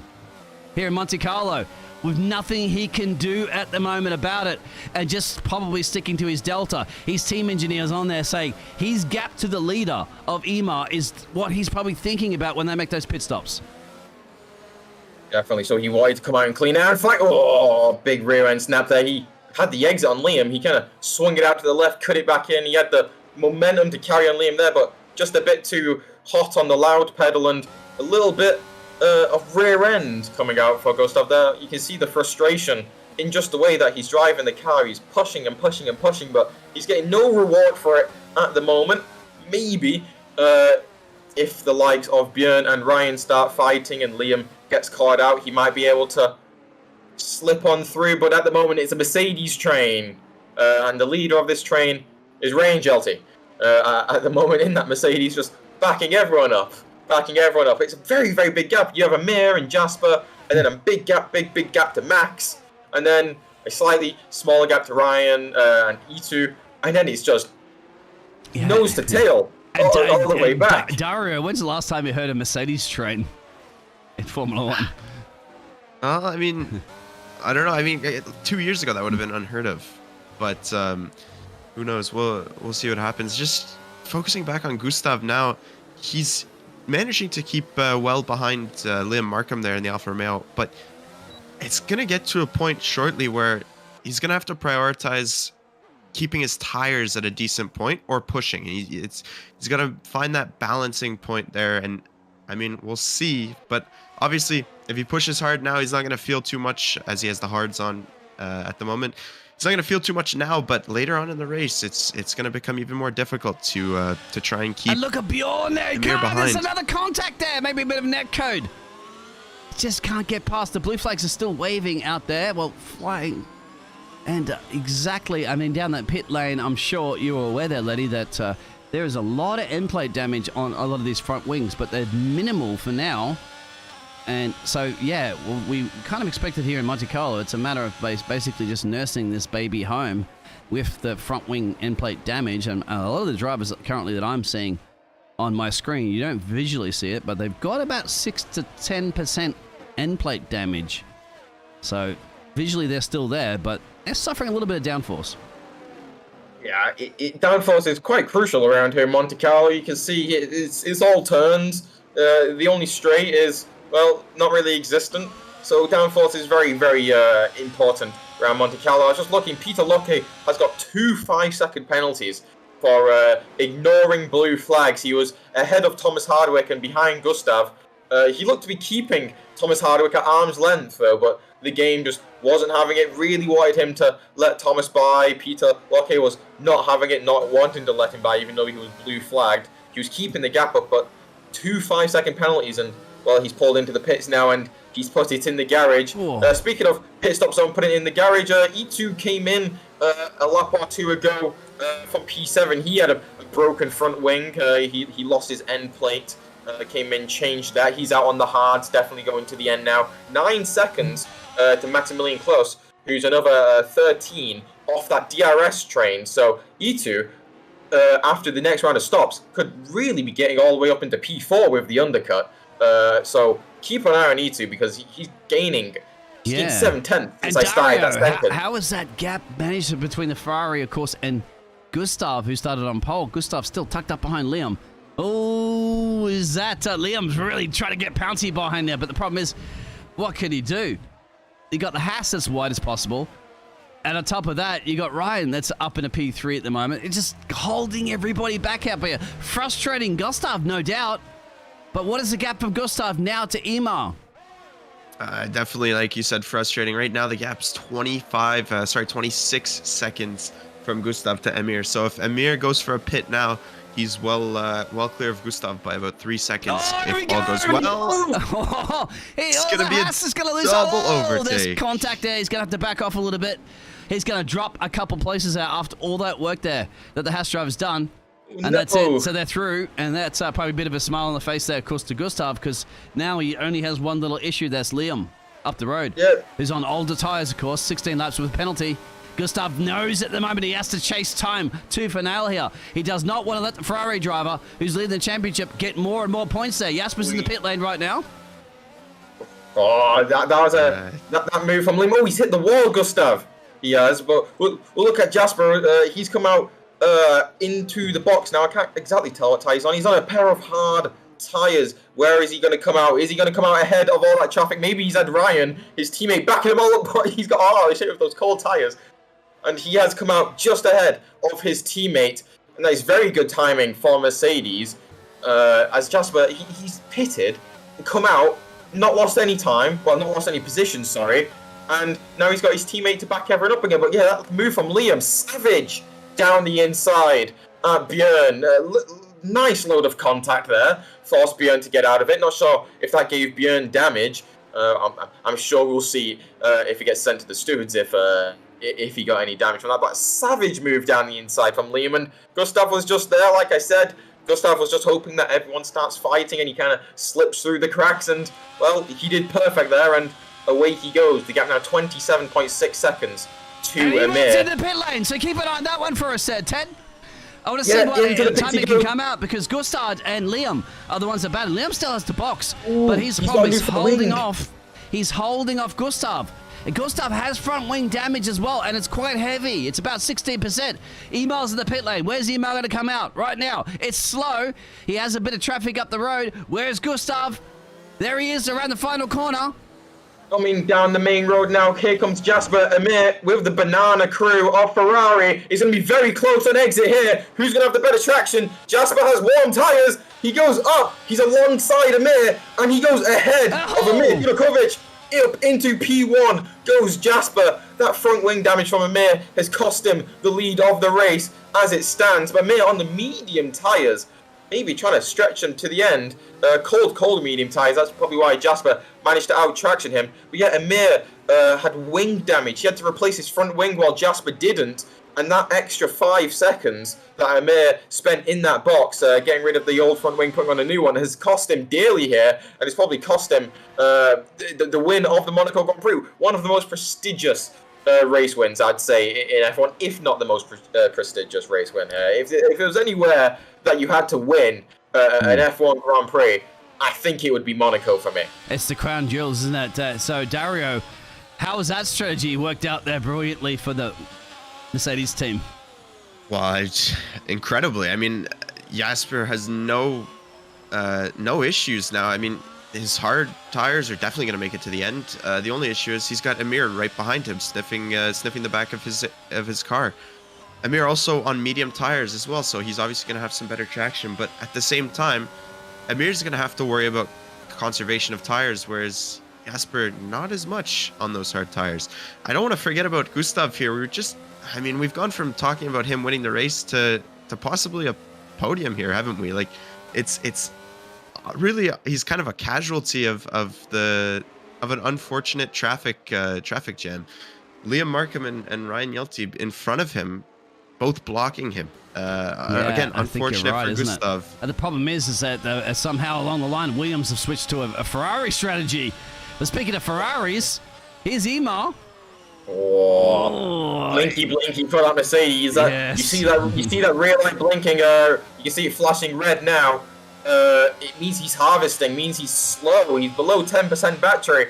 Amir definitely has more. Amir isn't blinking. He has the better tires. He's gonna have DRS. This could be a very, very tasty overtake into turn 1 from Amir. Could be a very tasty battle. Can he get the traction though? Out of the final count, out turn 19 is decent, but is it enough to take Jasper into turn 1? Just blinking all the time, having to conserve all of his battery, all of his energy, and that's going to really affect him on the straights. Yeah, Darrow, when do you get it done? Where can he get it done? He knows. ERS is very important and mighty when it comes to a lot of tracks, but guess what? Monaco is just another beast in itself. I said it before, it is a glorified go-kart track, but it's one that everybody wants to win as a driver, and I tell you what, this has been fantastic so far. In all my years of casting esports, I've never seen 14 cars still remain in a Monaco race in lap 21. That's just outstanding to show the level of skill that these drivers are performing here tonight. Absolutely. Yeah. I mean, discounting, as you said, 14 drivers, Peter Lucca I mean, that was not because of damage. That was simply because of, I imagine, he was kind of tired of being lapped and didn't see any chance of him coming back into the race. Amir just keeping it right behind Jasper there. As you say, though, the quality of these drivers, incredible. Just absolutely incredible. He's going for the move, maybe? Oh, not there, Mark. You're not leading a championship for gift gap car. That crazy, mate. We all know. We know the Danes are fast and quick, but we know the Danes aren't basically... and no insult there to the Dutch drivers, but he's not going to pull a Max Verstappen anytime soon, especially when he has a championship lead here, and Jasper's second in the championship. So this is crucial for points here before we go to a little bit of a break. And there it is. The Merc is power sliding, but nowhere for the Ferrari to go. Can he get a good exit and under the casino?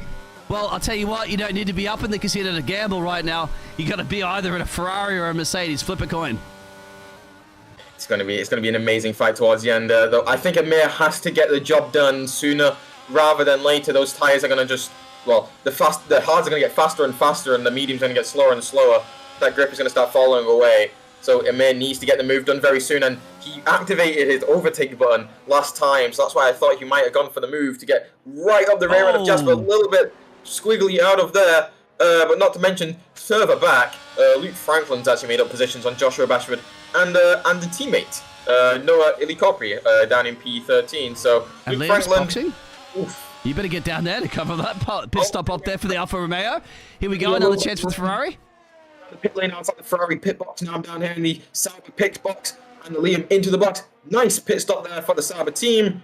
Onto a set of medium tyres, no front wing changes. Looks to be a regular schedule. Then pit. Will's out. Pit box. Sorry. Now Will's crashing. Keep an eye on that. Where was Will? Is retirement in the pit lane? In the pit. Yes, that's what caught me so off guard. I was about to go crazy there, because that might have been a very interesting safety car for the end of this race. But yes, Amir right up the rear of Jasper still. He looks to be going for the move. Here we go. That's not going to be the place to do it. Come on, camera angles. Get it right first. There it is. He tried it. He tried instead of dummy. And then Jasper said, not on my watch, my friend. Definitely not. Another local yellow. That might be for an Alfa Romeo or Aston Martin. That might have been a little bit of a mistake you see on the track back. But right now, focus on this action. Look at that. Jasper might even got a penalty there for cutting that corner a little bit. At least a warning. It's still game on. 23:39 here. And the Prince of Monaco. You got to shake the Prince's hand if you can step on the podium. And at the moment, Ema wants to. Oh, this is what he done. Max Verstappen, they crashed. What is put Jasper in the wall? He's had to lift off there. Jasper he's lifting off. He's doing an honourable thing. You can see this. Sportsmanship 101 in SwiftX to say, my bad, and let him through. Wow, that's very admirable of you to do that, my friend. That was a savage send down the inside. Both Ferrari-powered teams today have been doing some savage manoeuvres here in Monaco. Amir, though, holding up his hands. Hopefully neither of them got damaged, because then the stewards would be able to have a look at they do not have damage. I just got a radio message from Race Control. They don't have damage, so it's still game on. Game on for both of them. You're absolutely right. But you're doing the honourable thing, holding his hands up, saying, yep, that was my bad. Sent it a little bit too hard on the brakes. Lifted off, gave the position back. And I don't think the stewards will have much to say about that. Yeah, Benny, but Dario, when do you overtake, Dario? That's the problem, isn't it? There's nowhere to overtake. You need a booster and just jump over him if you could. Well, unfortunately, F1 hasn't progressed that far, but I mean, he's tried it at both of the spots that typically are used for overtaking. He's tried it down into Saint-Devote, and unfortunately, we don't have Jeff here to remind us no heroics into Saint-Devote. Now it's Mark, but it's either there or the Nouvelle Chicane, and it's not. I mean, he's tried it at both, and Jasper making that Mercedes as wide as he possibly can. Yeah, sorry to interrupt you there, Dario Gustav. I just saw a yellow flag down at turn 19, and then when I switched over to Maximilian Close, there was debris all over the track, and well, that is Gustav Korsgaard with no front wing. Oh. Absolutely none. It is all gone.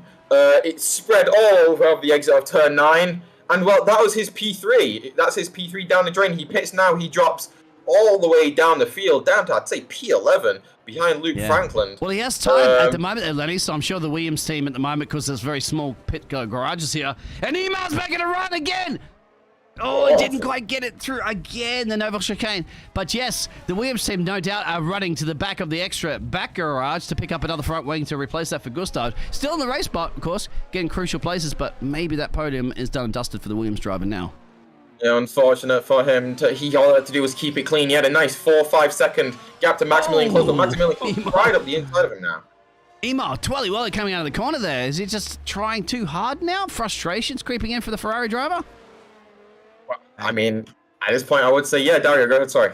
No, I was going to say the exact same thing. I imagine, yeah, he's just very anxious to get past. He knows his medium tires are just going to continue to drop off. And, I mean, it's now or never really for Amir to get in front of Jasper here. So, I don't know. He's going to be throwing everything, the kitchen sink included, at it to try and get past them. So, we'll see what happens with that.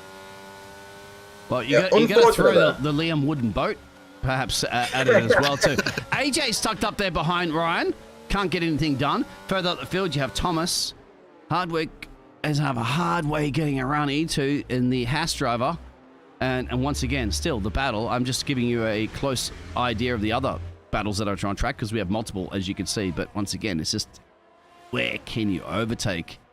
I mean, if you're a gambling person, don't gamble on overtaking a Monaco, that's for sure. And Emar's really trying, but at the moment still, Jasper and Emar do not have any damage on the front wings, despite the heroics into turn 1 and the sportsmanship from Emar saying, okay, my bad, late dive. Still, no damage, but look at Thomas back there in P5. He's really, really putting on the Haas. And thank you very much for that helicopter camera angle there, Cody's. You don't get that very often, but you do get it when you're on Swift Motorsports. He's opened up DRS, overtake activated, but they're both blinking, E2 and Thomas Hardwick. And you're saying there's no overtakes here in Monaco. You're definitely right, but positions definitely do change. Negative 10 positions for Gustav Korsgaard. So he's tonight's big loser, of course, but Thomas Hardwick up 8 positions. I don't think he's overtaken anyone, but I think it's all just been keeping his nose clean that he's managed to make up so many positions. So up 8 positions for Thomas Hardwick in the Alpine. They've done a very good job this weekend, the French team, with just keeping it clean. Strategy, well, you got to work. You have to. Monaco's all about the strategy off track than it is so much on track, of course. And still, Jasper has to hold off Emar. And that's the thing. Emar obviously looks like he's quicker.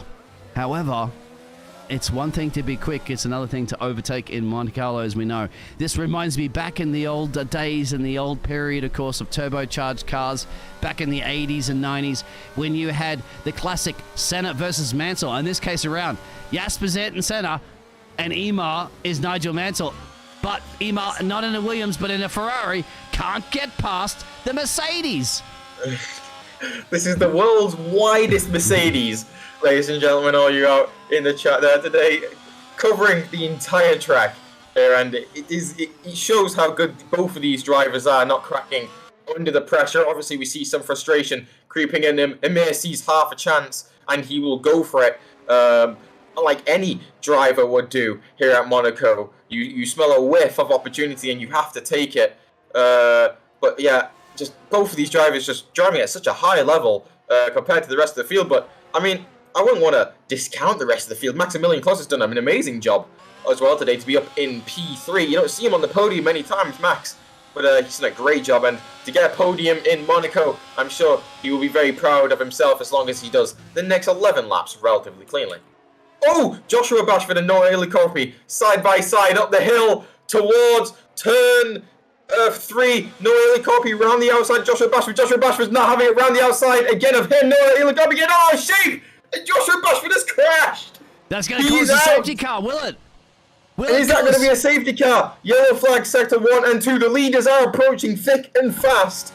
Steward's notes today say you have to slow down in yellow flag sectors. Are these drivers going to slow down? Yes, they are. They slow down nicely. It's green. But yes, Joshua Bashford's car is disappeared into thin air. Mikey, no is being shouted on the team radio for some of that. It's dissolved, but in Italian. He said, no, Mikey, no in Italian. Yeah, he said it like this, buddy. He said, let's go. All right, Dario, welcome along, mate. And thank you much, Dario. And, of course, Lenny is stepping in there for Ben. I'm sure Ben would have loved to be here. Ben was stoked to be here in Monaco. We miss you, Ben. I'm sure you'll be back next time to cast here for SwiftX Motorsports. But it is what it is right now. And guess what? They've deemed it's okay to have a crash car in Monaco. We'll just lift it up and get it out there and we'll get back to green flag racing. 29 of 39, 10 to go. I am so uncertain at what's been happening right now with the stewards' decisions there, but it's not my place to judge them. I just know that Emir will be frustrated with that. On his older medium tires now, which I imagine will not be producing much more grip than Jasper's hards. If not, they'll be producing less grip. He would have loved to have a free pit stop there and stop in for some softs. Again, 10 laps to the end, a safety car could change the entire final list of the drivers, where they finish. Apologies, I'm forgetting my native language here, but you can speak French if you like. I'll start mixing French, Croatian, and English. It's all good. Yep. The Ferrari of Emir just closing in slowly on Jasper, keeping right behind him. Again, just we'll see where that tire conservation comes into play. It's a beautiful exit. He goes through. He slipped through as the Ferrari. Emir, Jasper. Emir just slipping through. What a beautiful overtake. Incredible exit as Jasper. I'm not certain what went on there, whether he lost some power or just the end of it. I told the drivers to choreograph their overtakes because we only have one camera here, but they did. We caught the end of it, and he got it done. He timed it. He's been hunting him down for some time now, and now it's going to be even more difficult for Jasper to come back and overtake because Emar's been studying the back of that Mercedes for a good part of 15 or so laps. And now Jasper, unfortunately, doesn't have 15 laps to study the back of that Ferrari and see where he can overtake. He only has a handful of laps now, and now the first and second in the championship, it was Jasper second. Now he's back to second, and he's probably a little bit frustrated. Of course, Toto Wolff probably just threw a brand new set of Bose headphones across the pit garage. Toto, don't do that again.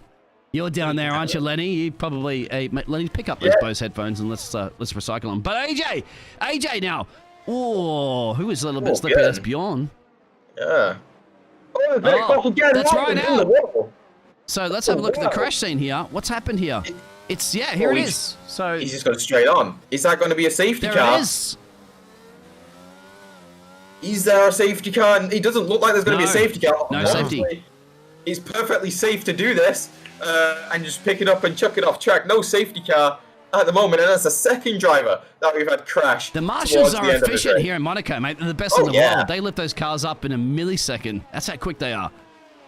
Yeah, and Amir is pulling the gap now, 1.1 seconds to Jasper. Yeah. Those hards just not working towards the end of the race as I expected them to do. But yes, back to Toto Wolff, there is bits of plastic everywhere in the Mercedes garage. They're sweeping it up as we speak. And he's got a new pair. He's actually been demoted to just a little plastic earpiece. Is it probably a little bit harder to break? Why has Bjorn got in there for the Haas driver? What's happened there? Is there some damage, do you think, there? If you can run down there for us, Ted? I know you're running between all those pit garages. You're just in Mercedes, and now you have to go to Haas. That's the other end of all the way down the other end of the pit lane. Yeah, I've got a little scooter which I take up and down like Lewis Hamilton scoots up and down the pit lane. But yeah, wing change there for Bjorn de Boer. He's going to come out just behind Noeli Korpi. But with 8 laps of racing remaining and soft tyres, Bjorn could very much catch him up and take that very, very last point position. Well, I think he's also going for the fastest lap, if I wouldn't be mistaken, because you'll have clean air and soft tyres,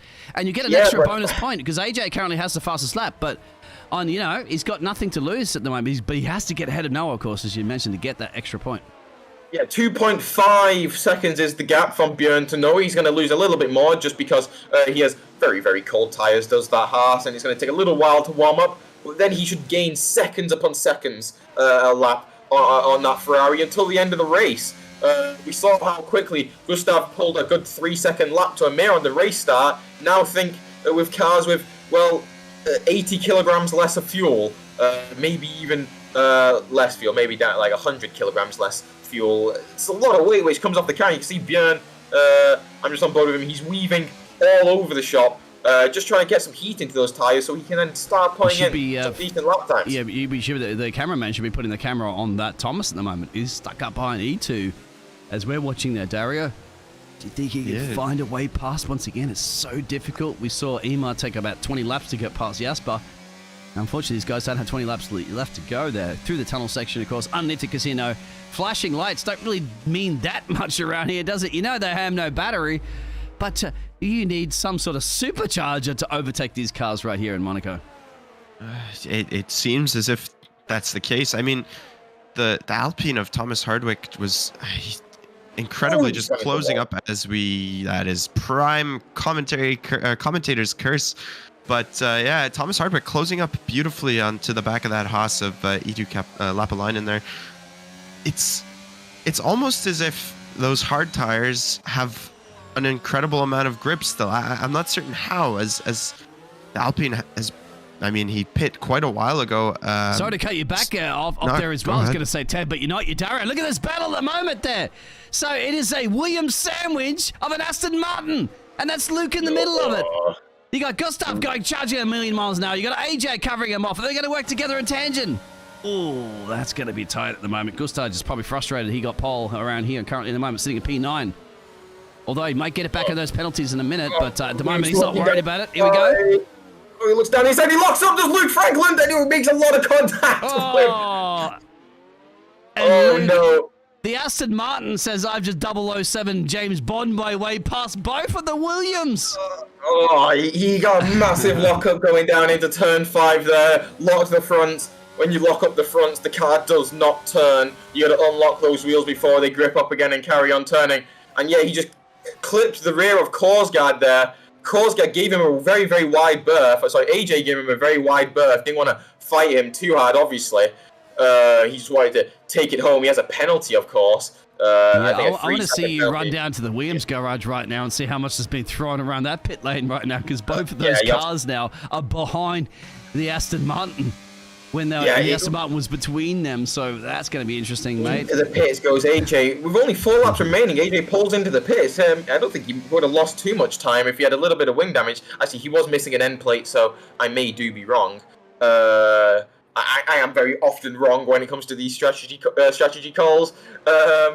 But yes, a new wing for AJ there, a set of medium tyres. Whoa! Why would he go for the fastest lap, of course, because he's outside the top 10 now. No fastest lap for him, but speaking of fastest lap, I don't think Björn has got it just yet, and, well, if you're wondering why, it's because he's right behind a Ferrari of No Italy Copy. So there's one Ferrari in P1, and the other one's down in P9 at the opposite end of the spectrum, but Björn is right on the rear end of Noah, and, well, I know from personal experience, Noah is not one to give up a position easily in any situation. You could have the freshest of fresh softs, and he could have the oldest of old. On top of it, right, Dario, he's trying to save his Ferrari seat, because the one end of the one Ferrari is about to win this race, and Noah's driving to survive his Ferrari race seat right now. And the only problem he has, of course, is Bjorn is on the red striped tires. Bjorn's like, I got a bit of red in my car, my friend. You might be in a red car, but I have red striped boots. But then, obviously, Noah says, yes, mate, but it's called Monte Carlo, and try and get past me. Just try. Well, we'll see. I mean, who knows? Perhaps Bjorn will be taking his seat of Ferrari through the Ferrari Driver Academy there. We'll see that. We'll see Noah lose his seat at Ferrari, and I don't know, maybe we'll see a driver swap there. I'm not certain, but as you mentioned, Amir well in the lead now, pulling a 1.5 second gap to Jasper. Very much a mature and composed drive from Amir. We didn't really talk too much about the Alpines before the race, giving them a possibility of a podium finish or anything. Well, we should have, because Maximilian Kloss, P3 right now, and it doesn't look like the Haas of Edu Lapalainen will be closing up too much to him. He's been sitting quite comfortably behind him at about an interval of, I don't know, about half a second to 0.6 of a second. So both the Alpines making up some decent positions, and yeah, again, a podium finish for the Alpines didn't look impossible, but it wasn't something that we really considered before the race, was it? Well, I didn't consider to have at least 11 drivers still finishing this race in Monte Carlo. This is a fantastic course. This is the best, the pinnacle of motorsports when it comes to the Swift Racing Series. So these guys are no slouches, of course. There's no cheat codes available to a lot of them. So it's man versus machine versus barriers. And they're proving today that they are definitely up to the challenge. These gladiators in this arena are doing it. Email up the road there. I think Yasip's going to do anything about this one right now. He'll have to settle for another P2 and another P2 in the championship, of course. But Maximum, now, as you mentioned, Maximum Kloss, has to hold off this DRS train behind him, and with those tick-tock laps clicking over, not a lot you're going to be able to do. The tyre strategy isn't that much of a difference as well. AJ's gone on the pit lane. No doubt to keep Mr. Lenny running around all over the place to get your exercise done today, that's for sure, my friend. And this is definitely coming down to the wire here. And I guess we probably should put the camera on Emar. But, you know, every time I put the camera on somebody else, there's an overtake happening. So I'm not going to do that just yet, my friend. You have a lap or so to go.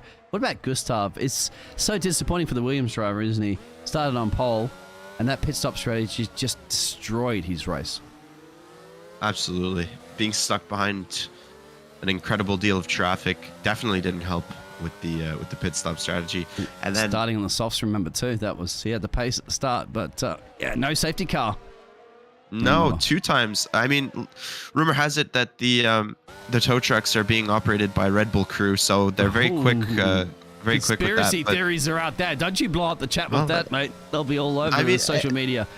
No, definitely. There's no conspiracy. We know that Red Bull crew are the quickest, so it would have to be them that are cleaning up these. Oh, really? Talked to Daniel Ricciardo a couple of years ago about that one. Yeah, well, hey, it happens to the best of us. I mean, Mercedes can get one of the tires off. Anyways, like you said, Gustav Korsgaard, just an unfortunate side effect Well, let's go over that at the moment. We'll have to go to the Ferrari driver. Let's go on board. Let's watch the Ferrari driver. And he's going to obviously click that one off. That's a trophy you do want, isn't it? The Prince of Monte Carlo is going to hand you that beautiful trophy there. Get to shake his royalty hand, of course, and we might have to call Emar Sir Emar at some point in the future. Sir Emar. I don't know. In fact, actually, he told me a little bit earlier that Emar is a royalty name in Denmark. So, yes. Is it? Prince Emar, then, perhaps, in the Ferrari. But I'm sure he's got a smile on his face right now. And look at this, mate. He's only got a couple more corners to go. And let's not put the casting curse on him. Don't you crash it into the wall there. Don't you do a Charles Leclerc around here now, mate. He won't, will he? Jeez, he'll murder me if he does. He's a very mature driver. I'm certain he won't make a mistake like that. All right, guys, get the call this one. Who's going to call the race finish? Come on, Dario. Come on, Dario. It's yours, mate. Come on. Okay, Amir. He started P3. He comes across the line. He had a lot of adversity today. No one wanted to call out who won the race, but it's Amir. Monte Carlo. Jasper had it in his hands, just dropping the ball with 9 laps to go. And, well, you say Red Bull maybe forgot a tyre. Mercedes can't get off a tyre. But Ferrari also forgets some tyres. So no matter which team you support, they might forget a tyre. That's the lesson of the day in Monte Carlo. He doesn't need to retire right now, that's for sure. He's at the pinnacle of his racing career. You're definitely right. Amir takes the win in Monaco, followed by Jasper, after leading for so much of the race with a beautiful strategy, small mistakes, and that cost you in Swift Racing League. But let's not forget about Maximilian Kloss coming home in P3. I believe that's the first podium for the Alpine team. Definitely his first podium in SwiftX. So he's going to be ecstatic about that today. And then it's Edu in P5. Thomas Hardwick P6. And as the game cuts away, so I can't actually see anything. It's the Ferrari. The Tifosi have flown their way from Italy, driven their way down there. Thomas Hardwick, as you said, gets the driver of the day. That's because he started in P13 and finishes in P5. But there's one thing, isn't there, Dario? Well, guess what, mate? Because I'm an Australian and I'm going to interview you later on, I want to see a shoey. I want to see you drink from your sweaty shoe, my Ferrari friend. Congratulations. You've won Monte Carlo Grand Prix. Very, very, very mature drive from Emir. Starting P2. And again, not a very Ferrari-like strategy call, but very, very well done. I'll just run through the finishing order of the drivers. Top 10 looking today at Emir Durakovic, P1 in the Ferrari, followed by Jasper Tenhaken, as we already heard from Lenny. In the Mercedes, P2, Maximilian Kloss, P3 in the Alpine. P4, Eetu Lapalainen in the Haas. P5, Thomas Hardwick in the Alpine, followed by Liam Markham in the Alfa Romeo. Then Gustav Korsgaard, who, again, just an unfortunate kind of side effect of a traffic jam in the Williams P7 from P1. Luke Franklin in the Aston Martin P8. Bjorn de Boer in the Haas P9. And to round out the top 10, Noah Yilkorpi in the Ferrari, grabbing that last point. Got 15 seconds, go through. Yeah, followed by AJ Jackson, and then the unfortunate drivers who all managed to crash out. Ryan Yelty, Joshua Bashford, Will Casson, and Peter Lucke. What a race, exactly. And of course, well, we have to have interviews, of course, so do not go anywhere. We'll be back in just a minute. Hello and welcome.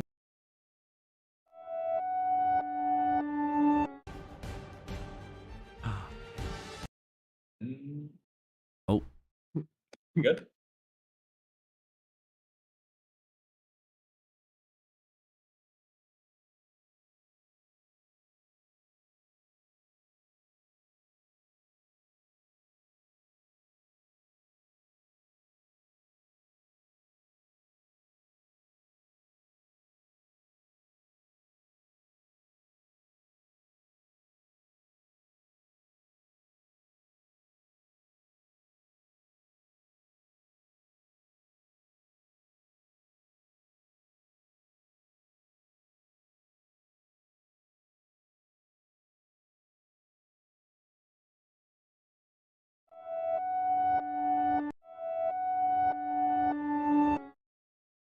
Welcome back. What a crazy and mad, and well, you expect it from Monte Carlo, you're going to get it. I'll tell you what, we need to obviously hear from the race winner at the moment. We're going to just pull this man by the scruff of his Ferrari neck in here.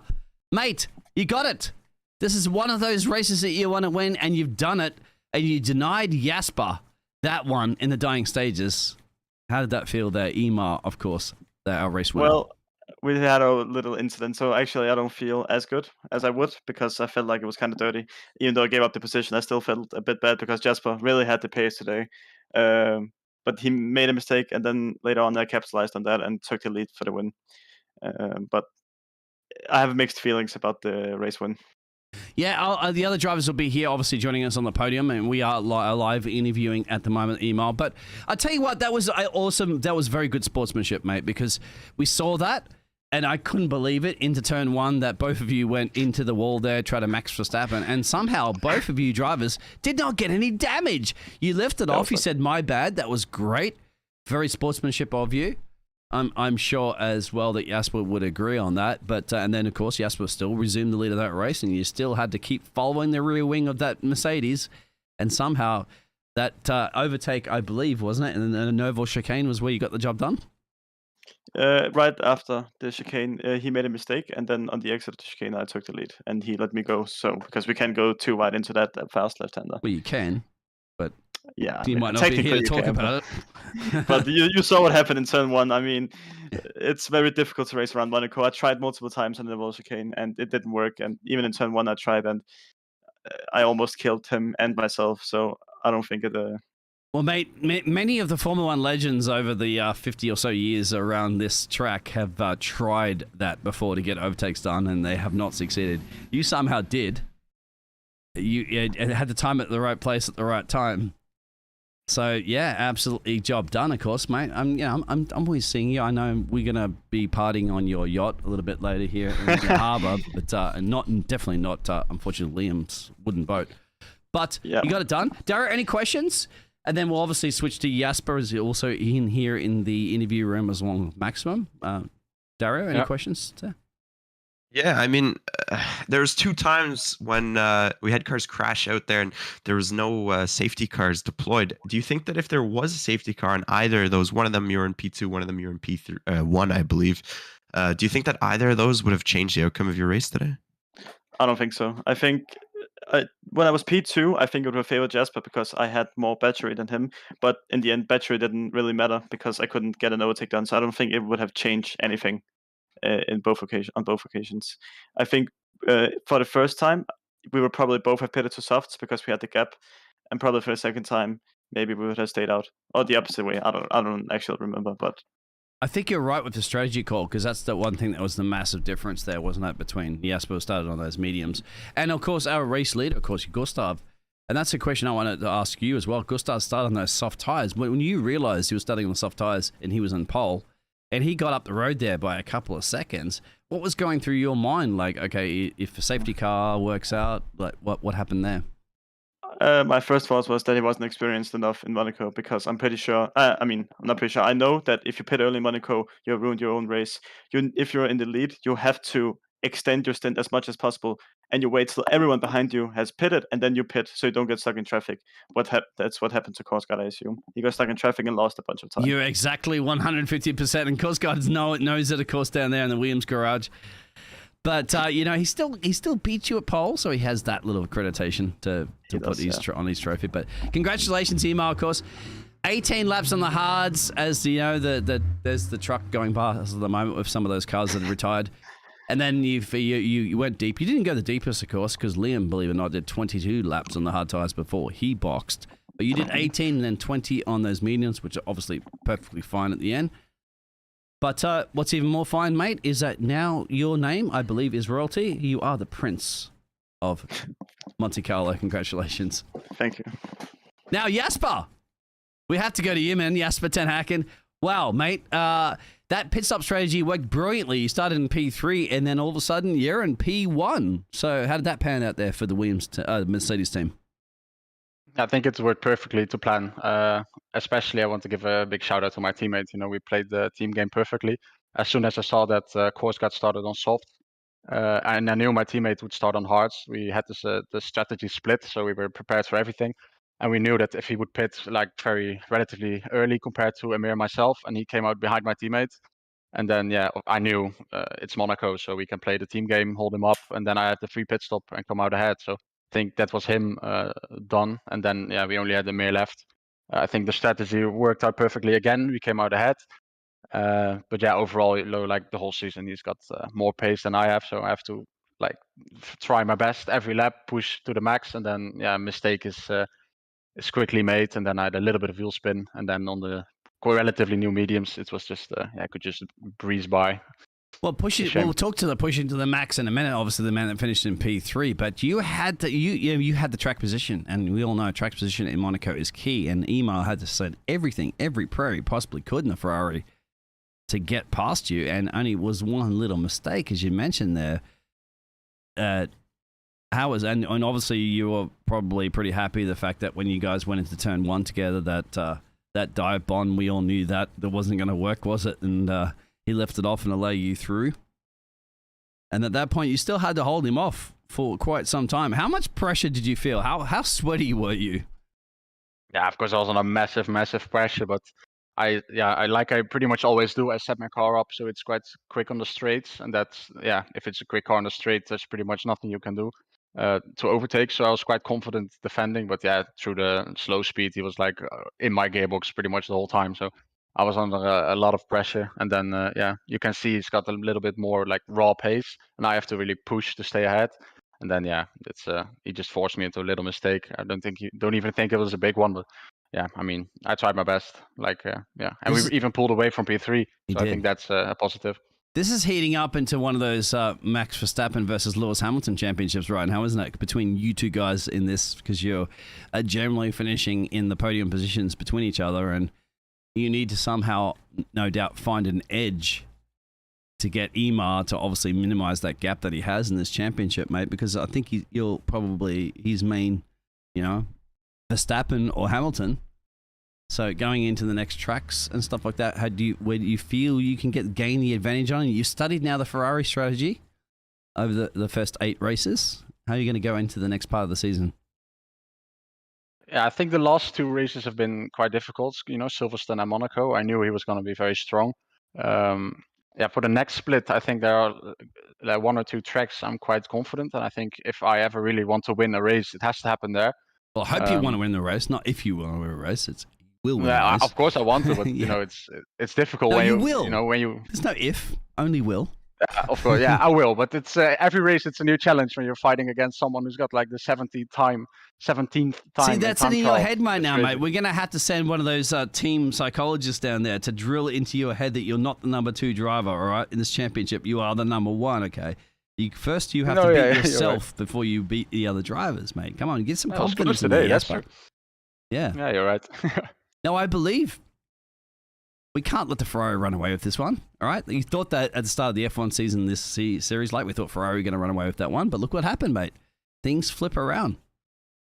Yeah, right. Yeah, and it was actually quite close today as well. So yes, who exactly. knows? See, you could have held him off for a little bit. That was definitely like a Nigel Mansell, Ayrton Senna moment in Monaco. Dario, any questions, of course, to Jas before we move on to Max? Yeah, I mean the same thing I asked Amir basically is there were two possibilities that us in the commentary box were basically convinced they had to be safety cars, but they both weren't. And again, the opposite to Amir. One of the first one I believe you were in P1, and the second you were in P2. If one of those at least became a safety car, would that have changed the outcome of your race? I don't know if it would have changed the outcome per se, but the one where I was P2, I think if that would have been a safety car, I think we could have played some games because when you're P2, I would have boxed opposite. So I think I had pretty much a free pit stop. So I would have gone to softs, and if I come out P2 on new softs compared to his old mediums, yeah, who knows? Maybe I could have fought him into a turn one or coming out of the tunnel. So maybe if that one became a safety car, I think it could have been a bit spicy in the end. Yeah. There you go. Any other questions there, Dario, before we let these drivers soak? It's still soaked in champagne. I'm still soaked in rain, of course, from that interruption. But yeah, Dario. I'll let you guys see us, but no doubt we're going to be listening to you guys for the rest of the season, of course, and many, many more podiums. So congratulations. Enjoy that Ferrari non-champagne. Unfortunately, it's not champagne because it's not made in Champagne region for France, but it's called Ferrari. So it's bubbly, tastes sweet, especially when you're on the podium. Congratulations. Maxi, you're on the podium. Maximum Claus. Yes. Congratulations from P5 to P3. How was your race? Thank you. I mean, I got quite lucky at the start because of the accident that happened to Noah and then block. So it was basically 2 free positions. And afterwards, I was just keeping my pace up, holding off Edu, and yeah, not making any mistakes, and P3. You are the only driver on the grid that I'm seeing that didn't even have a single corner cutting warning. Really? Yeah, and aside from those barriers coming out and biting you, you kept it within the white lines. What's going on? Yes. I practiced quite a lot actually for this race, so yes, I think practice. Can we give a point for that, please, out there, Swift? Because that's something in itself. But yeah, mate, you got no damage, right? No in-play damage, the whole race? Yeah, and what I want to say is that I'm very happy for our team results also. Thomas finished P5 after starting last. And driver of the day, P13, and, exactly, yes. That's great. So yeah, it's good points for the team, and hopefully we can get to P3 in the championship. I can see the excitement. I can hear the enthusiasm in your voice, mate. Now, about halfway through the season, are we going to expect to see an Alpine rampage? Oh, hopefully. I like it. And I love it. You're excited. Mate, history is in the making. Because this is the first race ever in my career that I've casted a Monaco GP that there's been no safety car. Can you believe it?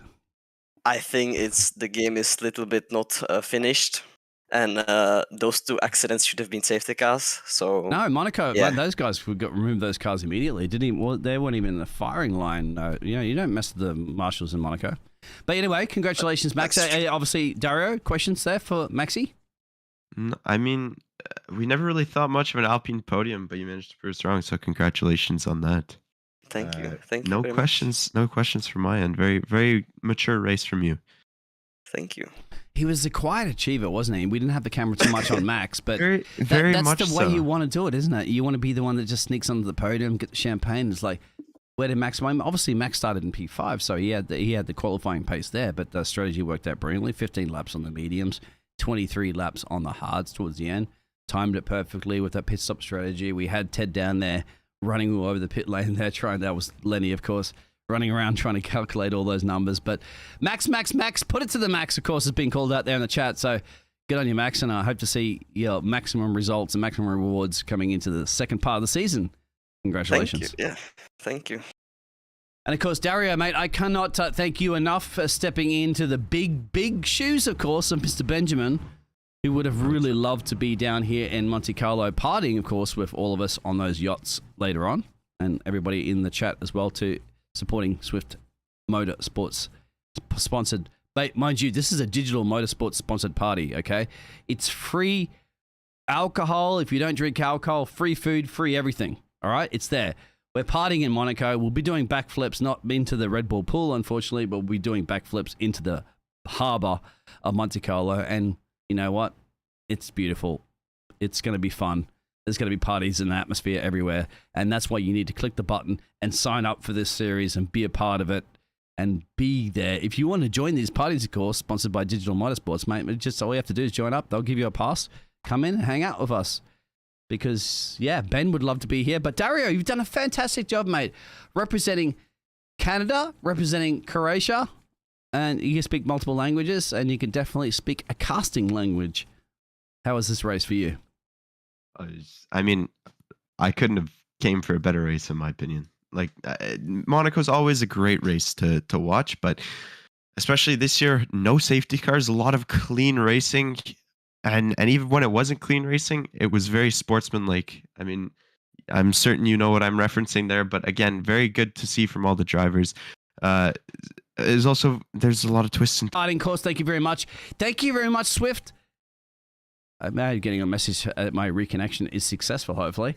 Thank you very much, Swift Motorsports, for putting us up, obviously, in the Grand Hotel. Both myself, Dario, and mate, we're going to share that same private jet, I believe, that even your brother might be flying us all the way back across to the Americas, across the pond. Give it a couple of years and I'll fly it. And you'll fly it as well. Hey, maybe your brother will give you a control on the plane. But guess what? Next week, everybody, will be a special event, and it's going to be some fantastic. I'm not going to give you the surprises, okay? I want you to subscribe to the channel, hit the bell notification, and watch it, because it's going to be something, mate. And Dario, I hope you can come and join us as well too for that one. Benjamin will hopefully definitely be back. I want you to be back as well too, Dario. I mean, if we have to get you down running around like Ted and Lenny, we'd love to have you running around, get some exercise. But for everybody, thank you very much for tuning in. It's been Monte Carlo without a safety car. It's history in the making, and history is still in the making. This is SwiftX. Series 1, Round 8's done. Round 9 is to come after the special event. Good night, everybody. Take care.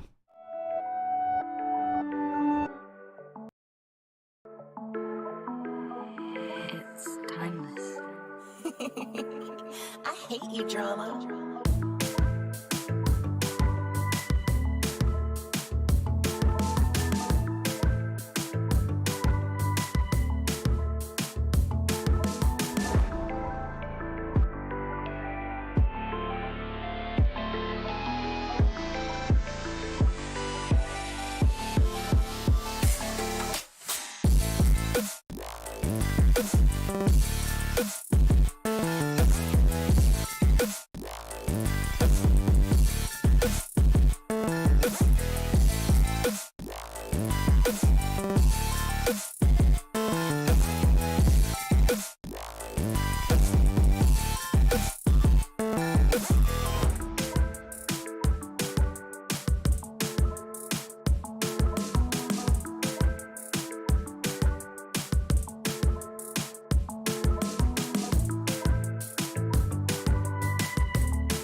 It's timeless.